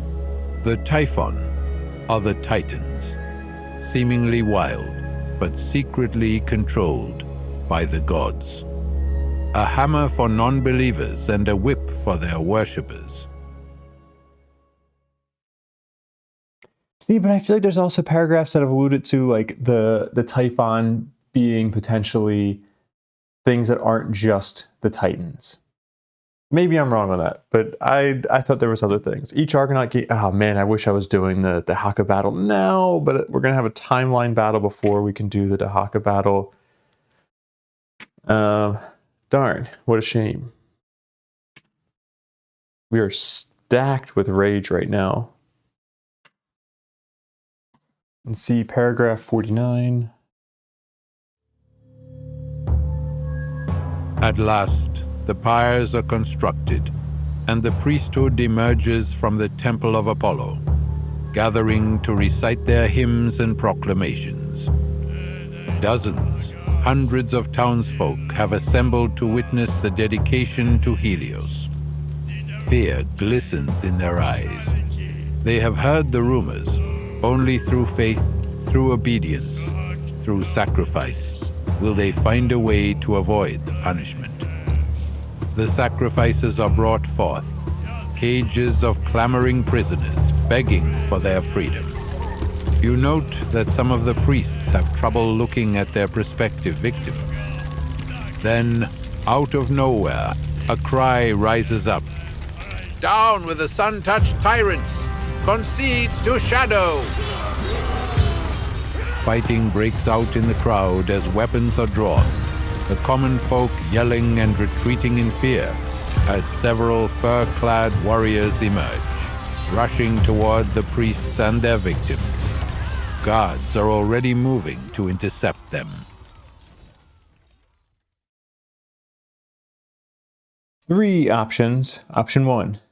This fight presents an opportunity. You can use the distraction to break some of the prisoners from their bonds, get them away before the flames can claim them. But the insurgents take the brunt of the Sun Air's lash in your place. Focus on breaking the sacrifices out of the cages. Option 2. Finally, someone willing to stand up against the priesthood and the bloodthirsty demands of their pantheon. This is your chance to break free, to strike back. Join the rebels in fighting the priests. Option 3. While you have seen the cruelty of the Sun Hares firsthand, you know that not all who follow the theocracy truly hold the values of their church. They simply believe they have no choice in the face of the gods. Those few good souls do not deserve death. Protect the innocent, including some of the Sun Heirs. Let me check my diplomacy here, because I might just make this choice based purely on diplomacy. I can afford to lose a diplomacy with the Delphians, and then we're getting close to neutral with the Sun Heirs. That could be good. Alternatively, we could gain a diplomacy with the Twilight Watch and just make sure we stayed allied with them. But I don't really want to join the rebels in fighting the priests, so let's go with option 3. Let's lose a diplomacy with the Delphians. We'll gain one with the Sun Heirs, and then we'll see paragraph 52.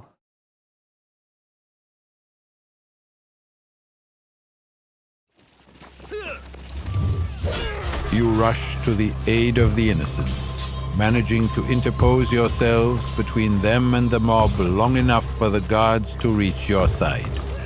You see some of the lesser priests scurry away, while the high priest stands behind a wall of bronze-clad guards and pronounces doom upon the rebels, decrying their wicked actions and warning that the Typhon shall take them all.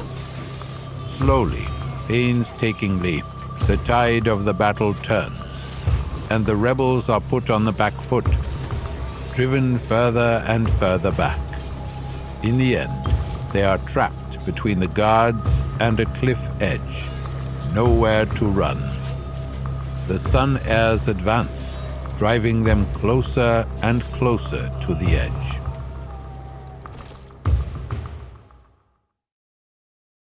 Heck yeah, we're gaining a priest here. Back to this. Gain a priest. It's in cargo. Always keep the priests in our cargo. We're at 10 priests now. That's wild. If Argo Fate is 5 or higher, gain a doom. It is not. Return to paragraph 53. A blinding flash of light engulfs the temple grounds, followed by a wave of compressed air that flings you from your feet. Mortals scatter as an immense explosion bathes the Temple of Apollo in a wave of intense fury, the heat making flesh blister and hair crackle. Once the brilliance fades just a little, you look up to see an immense figure standing over the temple, a radiating youth of unparalleled beauty. Twice as tall as any of your titans, the resplendent visage confronts you. Wreathed by an aura of light and flame, Helios Apollonus, god of the sun, has descended to Hellas. All around you, the surviving sun heirs fall to the ground in obeisance, slamming their hands into the ground until blood pours out, while the rest of the gathered shift uneasily on their feet, fear obvious in their eyes. Unwashed animals. The luminous youth's smooth, boyish voice booms, powerful as an earthquake, filled with disgust. This is your devotion to me? A bunch of monkeys flinging their own shit at each other. You desecrate my domain. The closest people to his glorious form catch fire from the very air and begin to scream and run, like headless chickens. Panic grabs the crowd, but then the god wails, Sit! And everyone freezes. The youth smiles. All of you know the tale of the torments of Icarus. Helios continues. And the importance of order. Out there, that's chaos and certain death for all of you. So know your place.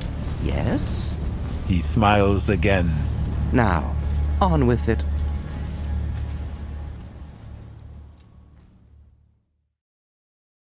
If you have finished the What We Leave Behind hub, or R5 is marked, see paragraph 55. What We Leave Behind is the hub that we have not touched. We've not done that one. But if we go to choice matrix here, R5 is not marked. I wonder what that is. Skip down.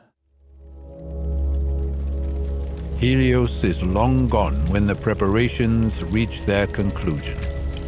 Finally, as the last of the moaning, whimpering prisoners are loaded into the pyres, the high oracle of the sun heirs emerges from the Temple of Apollo.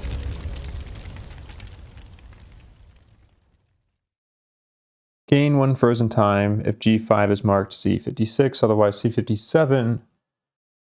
We are on the choice matrix already. G5 is marked. So it's, oh yeah, we weren't sure about what to write for this one. So visiting Therasandros in Sunair prison, question mark. So we'll see 56, but let me get a frozen time. We are maxed out on that.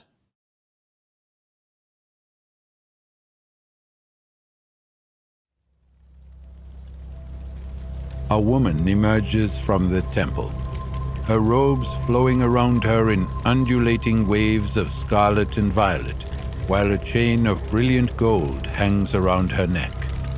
Axiothea of Delphi rose to prominence in the theocracy after her father was taken from her by rebels, desiring to be free of the sun's rule.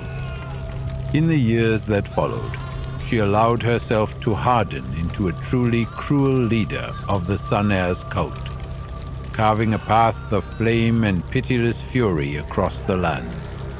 Now, she turns to face the pyres of screaming prisoners with an empty, unfeeling glare.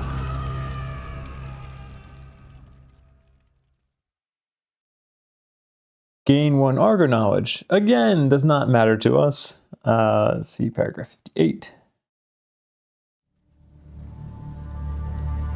The pyres are set, the shrieks of the prisoners tearing through the air as the flames begin to sear flesh. The stink is utterly repugnant, but you cannot look away, nor can you leave, not while the Olympian bears witness. Something in the sky draws your attention from the unbearable torture. A rift of sorts is opening up. a tear through which a twisted monstrosity of tentacles and feathers struggles to emerge. No!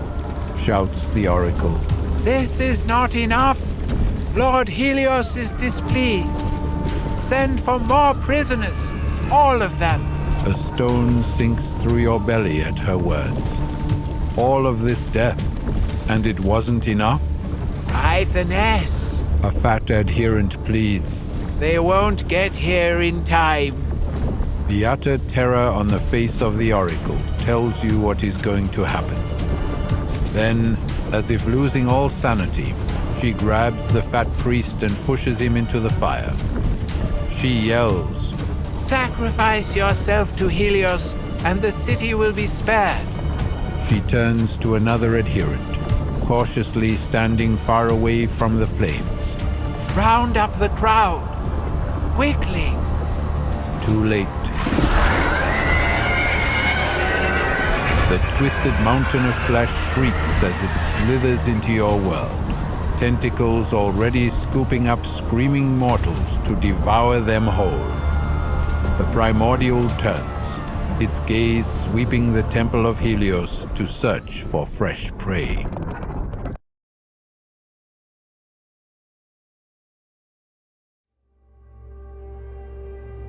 Abrupt darkness. What was that? A vision? A false memory or a glimpse of the future? Though the world you saw does not exist, the ripples of your choices bleed through. Delphi is madness. Delphi is madness. You can say that again, and I'm sure you will. So let's see, that is Return to Voyage phase, and we only need one more adventure hub, right? Or one more adventure to close out the Coming of Age adventure hub. That is fantastic. I love that. We're going to do a combat research here, technology, keep on pressing on here.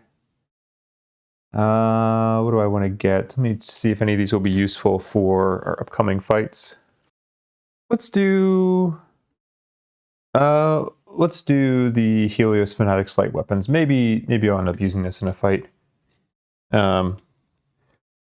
But we unlock the ability to craft some awesome weapons, and we already have some awesome weapons, so we may not even use these. One of the weapons that we can craft is the whatever gun that we have, that the arc thrower, I think it was, that allows you to ignore the rapid adaptation trait. Then we have the sunlight gun, which is it's a two-handed weapon, 2 attack dice, +3 precision, 1 black die per hit, +1 bonus black die. It's got 3 charges. It's range 3 to 5. It has fire 3, black 1, auto black 1, reposition 1, and it is cumbersome. Then to attack, you have to spend a charge and commit. Witness, you are never considered to be on a shaded space. So there are some cards like this that have this trait. I think we've probably covered 1 or 2 of them already, where it has this trait, Witness, and so it makes it a little bit, even though it's a powerful weapon, it makes it a little bit less enticing to use it against somebody like the Sun Descendant. Then we have Light Sword, which is one-handed weapon, 1 power or 1 attack die, +4 precision, 3 black dice per hit. It has 3 charges. It has fire 2, black 2, auto black 1, reposition 2. To attack with it, you spend 1 charge and commit. And both of these you can discard bleeding tokens with a fate and an exhaust. Actually, with Light Sword, you can discard 2 of them. Crit miss, gain 3 danger, and again, it is a witness trait. So I reserved the right to craft one of those before. Maybe I'll just craft it now. Because I might do it before, I might use it for the Dahaka battle potentially. Maybe I'll just craft both of them because I don't really think there's much else that I want to craft, so I don't really feel like I'm wasting resources. Helios, Fanatic Light Weapons, craft the Light Sword. Let's do that, and then Sunlight Gun. Who knows if I'll actually use these, but why not? Let's just craft them. Let me go check out our timeline again as well. We have a Nemos breakthrough to read today. We'll have a combat encounter like on the next day. I'll probably end up just like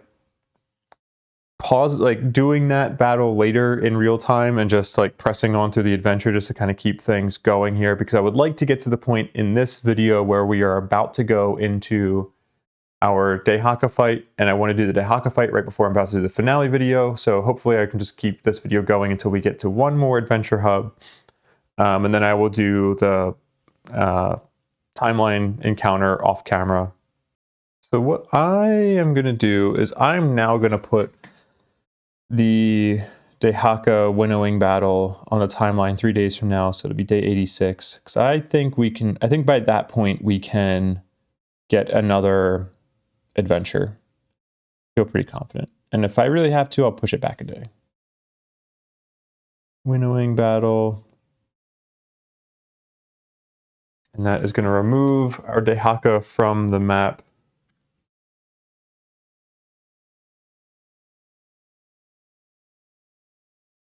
Then we will just go into our story step where we have to do a Nemos breakthrough. Voiceovers, Nemos breakthrough. What paragraph do we note? 008.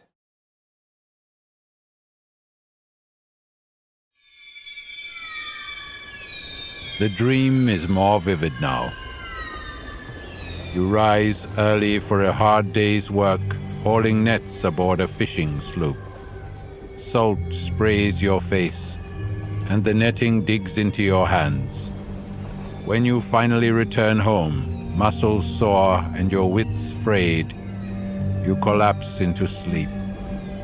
Then dawn's light sneaks into your room and it starts all over again.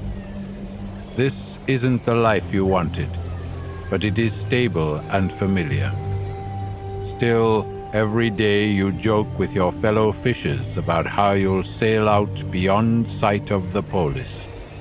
Maybe make a name for yourself in one of the bigger cities. Your captain always laughs and says it is time to get to work. Over and over, the endless daily grind of constant regret and slowly withering dreams. One day you sail further out, to a spot where the catch is said to be much more bountiful. Before you can even begin to drop nets, the weather takes a dark and ominous turn, stampeding across the horizon like a raging bull. Your sloop tosses about like a child's toy. Great swells throw you back toward shore, where the vessel is eventually dashed against the rocks. You have spent your entire worthless life on this sloop and on this sea. So you survive, but many less fortunate don't. You help look for other survivors, then salvage what you can of the sloop. You look toward the sun. Is this what life is? A meaningless, endless grind interspersed by short moments of soul-crushing dread?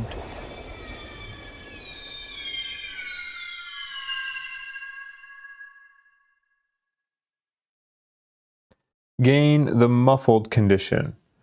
Well, I'm glad I don't have that to start the Dahaka battle. That is a bit annoying. We will have that for our next timeline battle. And a Siren Coral Panoply or Spiral Shield Gear card. Honestly, I'm not even going to grab that. I don't care about that. I'm running a little tight on time this morning, and so I'm just going to plow on through that. I will probably not be using that gear anyway, so it doesn't matter. Put these things back there. And I am going to I'm going to retcon something in this past advancement step. What I would like to have done is use Chronosail. Because I don't think there's a reason I shouldn't have just done it today. So instead of loop end being on day 85, get rid of that one. Oops, sorry. I just got rid of the loop end on day 85, and I'm going to put it on day 88. Loop end. And then we would have gone, whoa, back to the anchor point. And then we would have done our story step. We would have done that breakthrough, and now we are ready to move on to the next day, day 84. And for our movement, I think what I'm going to do here is that I probably could try to find an adventure symbol in like in the past, but I don't have that map set up, so I'm not going to worry about trying to do that. I'm going to put these away. Put these aside over here for now. I'm going to need probably another one of these little folders. But what I'm going to do is I'm going to use both abilities from our Aeons End story card and place the Argo on any explored space with the lighthouse symbol. So we're going to go all the way up to here. Am I still in the right view? I am, but it's very hard to see. Take away some of these tiles here. This is getting hard to move everything around, but I'm glad I have these little holders. We are now up here. Shift that down a little bit more. And we will then move up to 3 spaces. What was it? 3 spaces. You have to stop on the first unexplored tile. So we're going to go 1, 2, and then 3 over to here.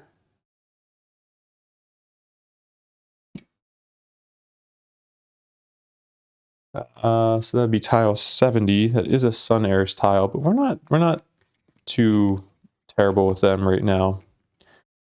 There is no, I just feel like there's going to end up being some adventure symbols over here because we haven't explored this way, and at least this way I don't have to waste a day going through time wounds.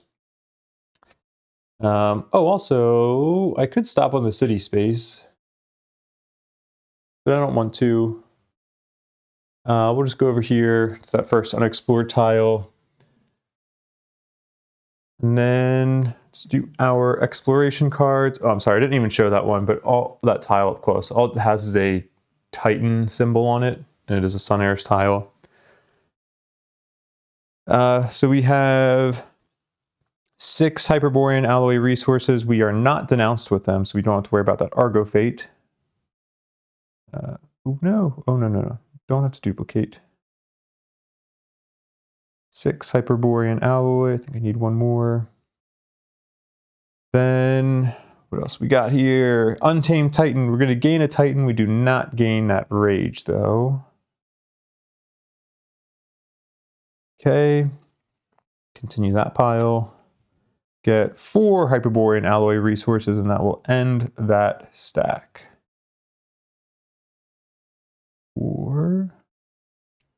Then we're going to end up shuffling these back in because we're about to technically do our timeline battle. I'll have to go back to the video and just remember what our stats and everything were for that fight, because I'm going to do that off camera and just kind of continue with the adventure stuff for now. I'm going to assume I don't lose any Titans, but I'll just have to try to avoid using important Titans before the Dahaka battle. So that way, if I do end up losing them, I don't have to worry about crap. Anyway, yeah. Or I actually have Pygmalion Stones too, so I could still use good Titans in my next timeline battle, but I'll probably do that with a Harpy and just knock that out. Or I could do it with the Oracle level 5. No, I'll just do an easier one, I think. But for now, we will just assume we got through that fight. I'll reset my Triskelions. This is the nice thing about having the video, is that I can always go back and relook at all these stats. And I also don't have to worry about having the muffled condition right now, although I'll move that away for now. And what else? I think the only thing we're missing would be our resources that we'll get from the end of that fight, but I think everything else is good. Let's go back to our timeline. We don't have anything else for this day other than that combat encounter. Any technologies I want to use? I don't think so. Although I think I also need to get another Titan because I don't think I gained a Titan from the symbol on our card. So let me do that really quickly. I think I only gained it from the exploration card we drew.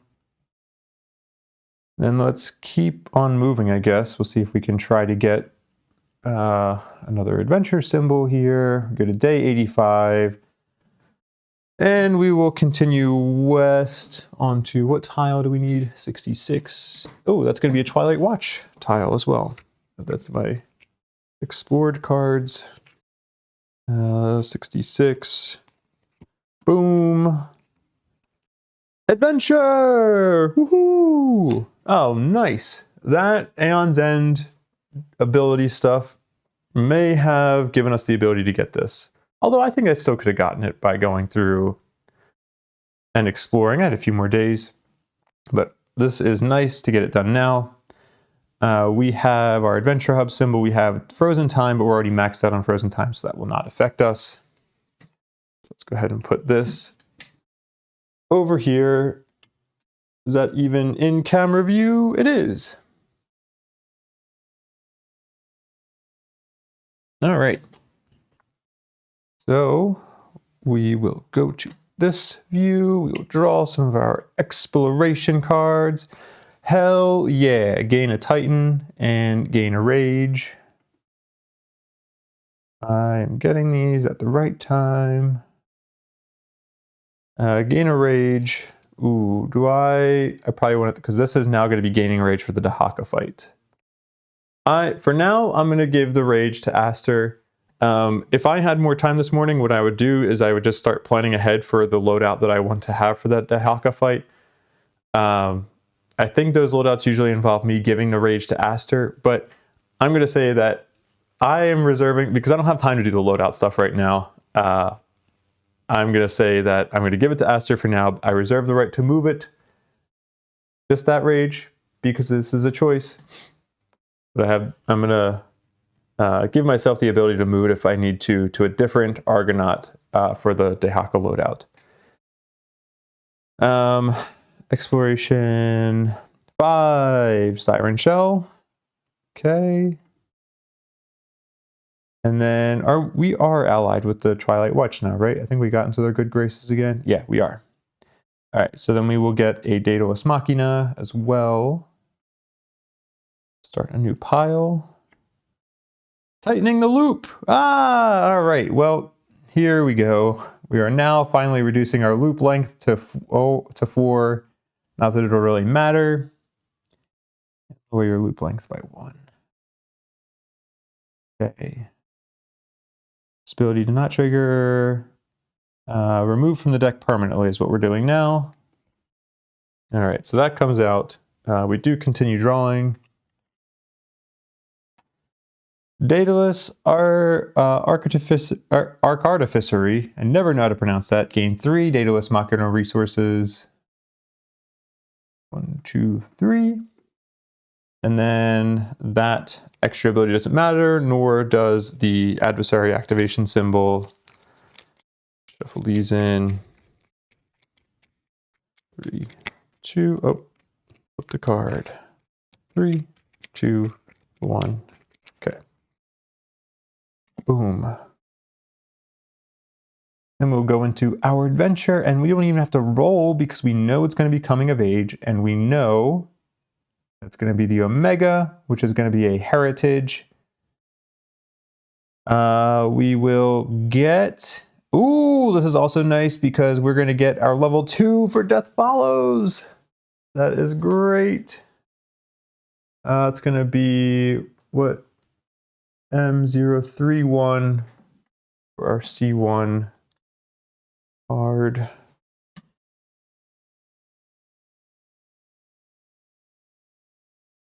M031.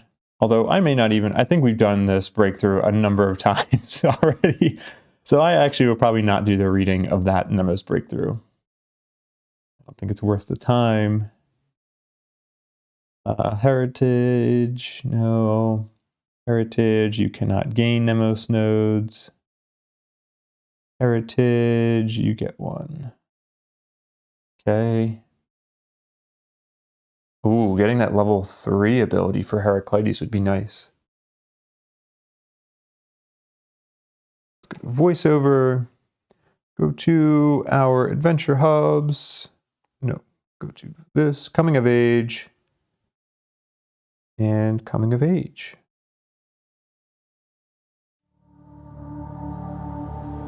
The breath is driven from your bodies as you land with a heavy impact in the deep snow, the shock of the chill piercing you to your cores. You pull your dark sable ropes tighter around you, shivering as you try to banish the cold. You made it. The throne shard polis is still there, after all these years, half buried in the snow. No matter the anxiety you may feel, you know you cannot back down now. You remember what happened last time, the communication attempt, the attack, and how it all went wrong, how the future splintered. You need to fix it. Otherwise, the imagery that rises in your heads is too painful.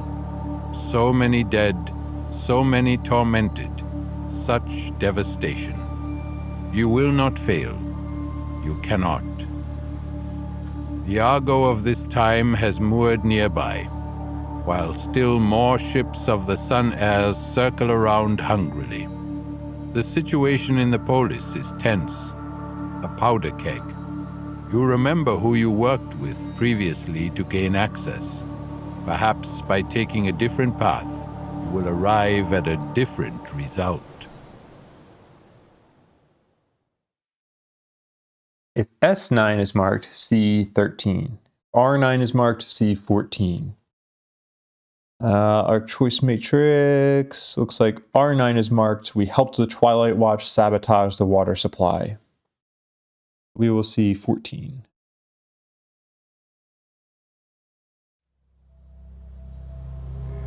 You approach the high priesthood of the theocracy in their mountain hideout. They are zealous, spiteful, and petty, so you are quickly able to persuade them to aid you. The fact that their sacred ruin is shared between the traitorous moderate Sun Heirs and the heathen Twilight Watch is a grievous affront to their core ideals and drives them to a near-frenzied state. They are frantically looking for any way to take back control, and you dutifully provide one. The Sun Heirs' acolytes guide you through back routes and secret passages into the polis. For a moment, you wish that you could call upon the crew of the Argo, the many warriors you came to call friends and allies, to give aid at this crucial time. But they are long gone, lost with a city ship, and the Argo that sits in the Bay of Throne Shard is a past echo, a vessel you do not know anymore. Your strange bedfellows lead you into the inner hallow, where you are able to catch the waiting defenders flat-footed. The fighting is bloody, the priests not exactly suited for combat, but they more than make up for it in fanaticism. While the skirmish still rages all around you, you approach the final barrier, the Machina chamber, and, within, your past selves.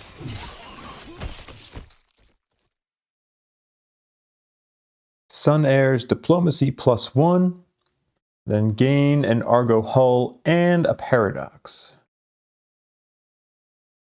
Sun Heirs Diplomacy +1. We're almost neutral with them. They almost kind of are just indifferent to us. That's great. Gain a hull. That's also great. And a paradox. Honestly, this is good because now I can use second chance again from like our bait safe. That's what it is. See paragraph 15. It is a strange feeling to look at your past self, see the paths taken and the choices that still await them. That other self is at once intimately familiar and completely foreign, like an old lover. Your former selves, the versions of you that have not seen the trials ahead, whose utter failure here has doomed the world to a slow but irreversible decay. They glare back at you, unaware of who you really are under the dark robes. It is for the best. You see their fear, distrust, disgust, and finally fierce determination. If they knew what they themselves would be forced to do one day. Behind them, the array of mirrors vibrates with an unearthly roar. Light and flame spewing from it as intricate pieces align in confusing patterns. In the core of the device, your holy ally stands, the one who, unbeknownst to them, cast the whole world from its path, feverishly adjusting controls.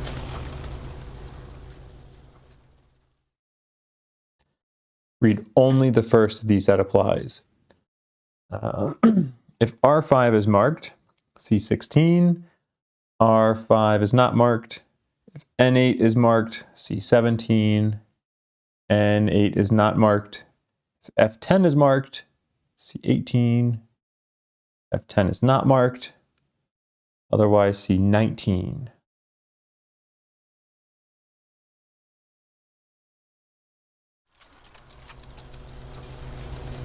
The ally who brought the Argonauts here is Aurora, the new Pythoness denied, hunched over the controls, working feverishly to keep things from destabilizing, barely coming to grips with the device. Did she intend for all this to happen? Did she want to revive her dead god so she could feel special again? Possibly. Or maybe she's just another victim, trying to reconnect with something. Anything.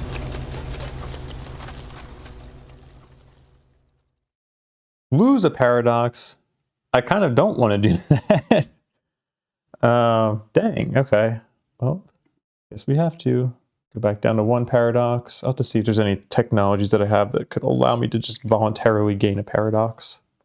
But I don't think that there are.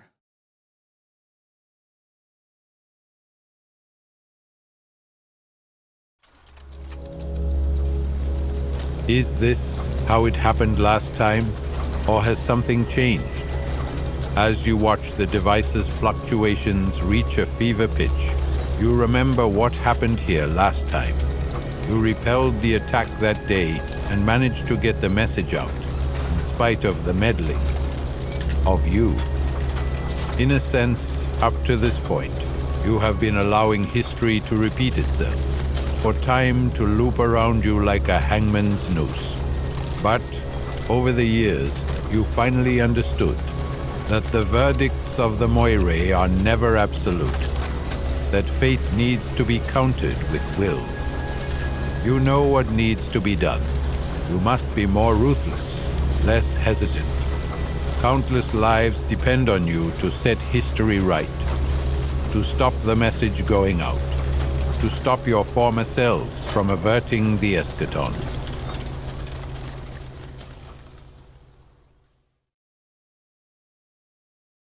Got three options here. Option 1.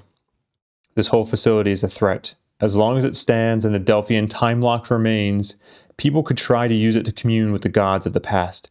You need to bury it, destroy it entirely, destabilize the array. Option 2. The ally your past selves brought here to commune with the gods, they are the conduit to the past, the vessel that will send the message.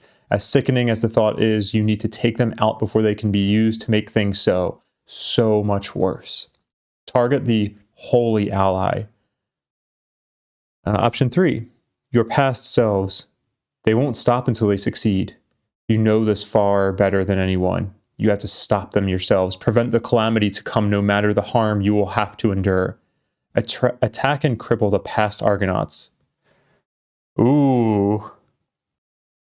I'm a little nervous to know what crippling your past self would look like, especially going into an important battle. So I'm kind of hesitant to do that one, even though I really would not mind gaining that 2 paradox.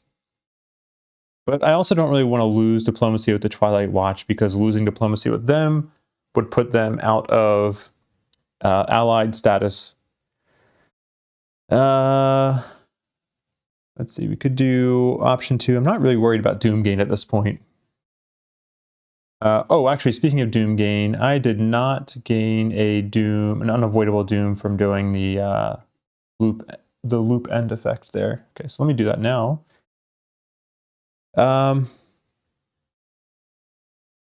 feel like it wouldn't be the Argonauts wouldn't just target their holy ally and just attack them. I feel like destabilizing the array kind of seems like the most normal thing to do, or it's the least violent thing to do. Let's do that. So we will gain a diplomacy with the Twilight Watch, lose a diplomacy with the Sun Heirs, and then gain 2 Argo Fate.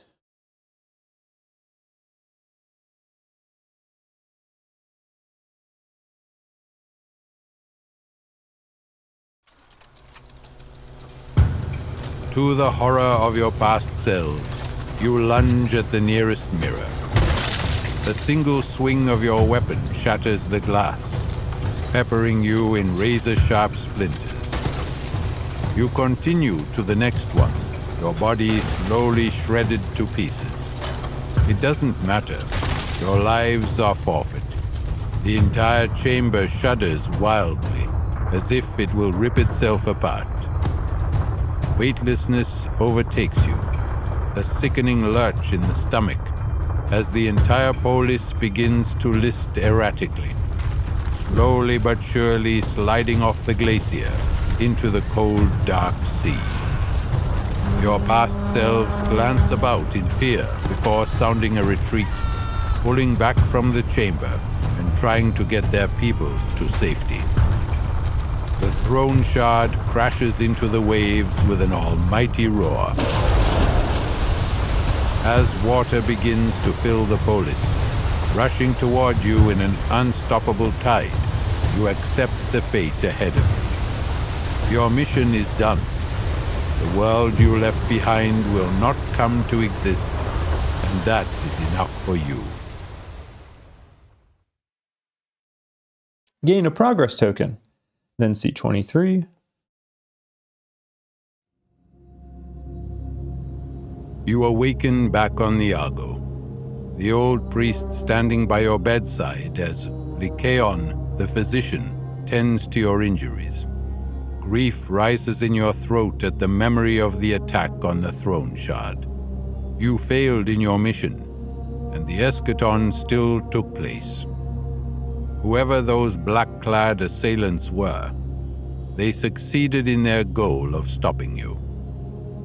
Emotions begin to overwhelm you, and the old priest places a kindly hand on the shoulder of the party leader. He then produces a small device, a scriptos. It was found in the wreckage of the throne shard, he explains. You should see what the Creator has to say, he encourages before leaving the 4 of you alone. You activate the scriptos, and an image tries to appear, but the device must be damaged, as it only flickers. The sound, too, is muffled, but you understand some of it. Hard for you to understand. Was necessary. Gods averted. Did not prevent. The world suffers on. Argo a distant memory. Please understand. The eschaton. We beg of you. Come to pass. Only way forward. The message ends, and the scriptos goes dark. You look to each other, not really knowing what to think.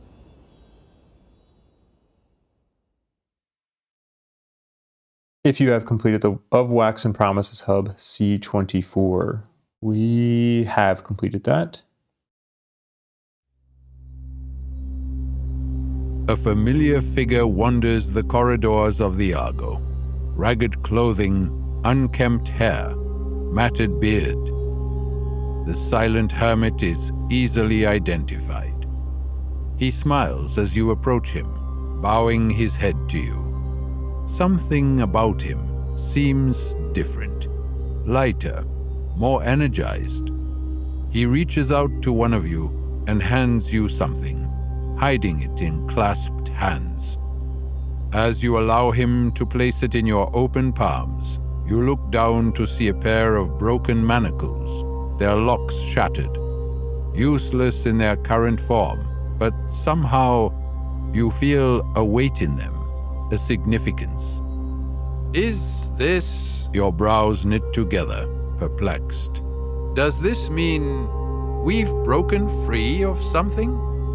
The hermit shrugs, a faint smirk on his lips as he turns away from you and toddles away, vanishing down a side street without a word.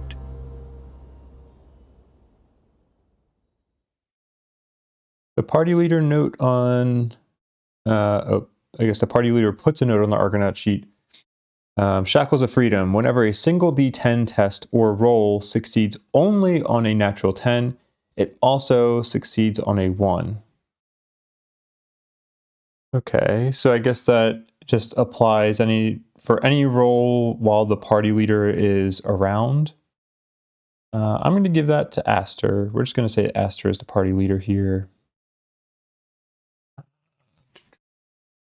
Argonauts, Aster,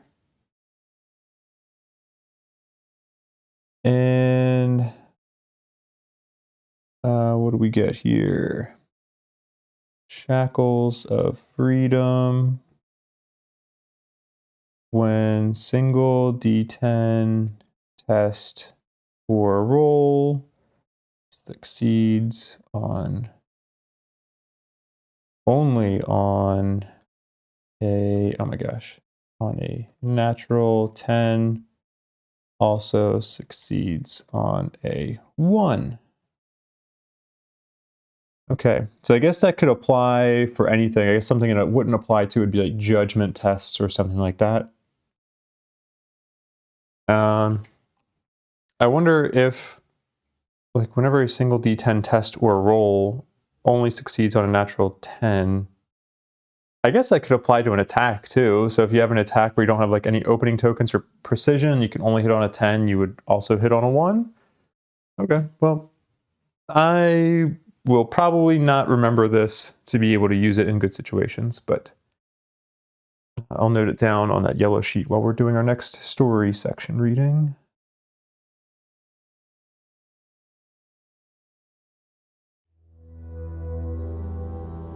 Before the Argo can resume its journey, you are summoned to the Titan Stoa, where the war philosopher Socratoares waits for you. He looks into one of the pens, where an unusual Titan lurks, unlike any you have seen before. Its body is broadly built, and a single massive wing sprouts from its back, while a column of orange flame spills from the back of its Antikratos helm. They appeared out of thin air this morning. Your mission to avert the eschaton may have failed, He adds nasally. but you did change something.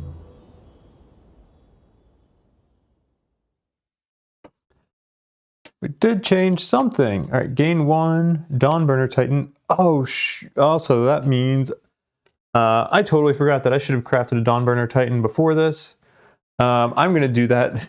I'm going to retcon and say that I did that before, because now I wouldn't be able to do that. And I'd like to have an extra Dawnburner Titan handy, just in case. So what did I need to craft for the Dawnburner Titan before? It was a Dreamwalker Titan and 6 Sunburned Skulls. Okay. So let's go to this. Cargo. 6 Sunburned Skulls. We will convert one of our Dreamwalkers to, oh, no, not to dead. We'll convert one of our Dreamwalkers to a Dawnburner, and then we will also add a new Dawnburner. Okay, add, boom. Then subtract 2 Argo Fate and return to the voyage phase. Boom. Okay, so we have finished that adventure hub, coming of age. So we've done 5 adventure hubs. That is freaking awesome. I am impressed we were able to get the last few adventures in. Very clutch. Let me do the Earthshaker training really quickly. Oh, well, they're just going to get the harsh conditioning. I already kind of figured out what I wanted to do with that. So there's nothing I really need to do. We have our winnowing battle on the next timeline day, but I'm going to end the video here because I need to go to work and we've kind of already done the important things. Off camera, I will have to do the timeline battle that I skipped. So the next video, for sure this time, will be the winnowing battle. I'm very glad that I did this recording for this adventure stuff. I'm glad it ended up working out well. I obviously will not be discarding this footage at this point because it actually turned out to be a good video. So we're going to be at like, now I almost want to get to like 30 episodes for this cycle just to keep it a nice round number. But that's a lot of episodes. I think we'll be getting close to 30. But yeah, I'm glad how this turned out. This worked out really well. I really wish I had all that rage that I'm going to have for that timeline battle. I wish I had that for the Dahaka battle. That would be clutch. But, you know, we'll still at least have one rage going into it, so that's good. We won't have to worry about that muffled condition or the despair token that we had. But I need to go. Thank you so much for watching. I appreciate your time. You rock. I love you. And I hope you have the best day of the week this week. I hope like today ends up being the best day of the week for you. If it's already super late in the day, then I hope the best day of your week is tomorrow. I just hope it's a friggin' awesome day. Go out and give a compliment to a stranger, and just spread some of that awesome energy and goodwill around. Let's make this a better place. Thank you again for watching, and as always, I will see you in the next video. Goodbye, Double Wave.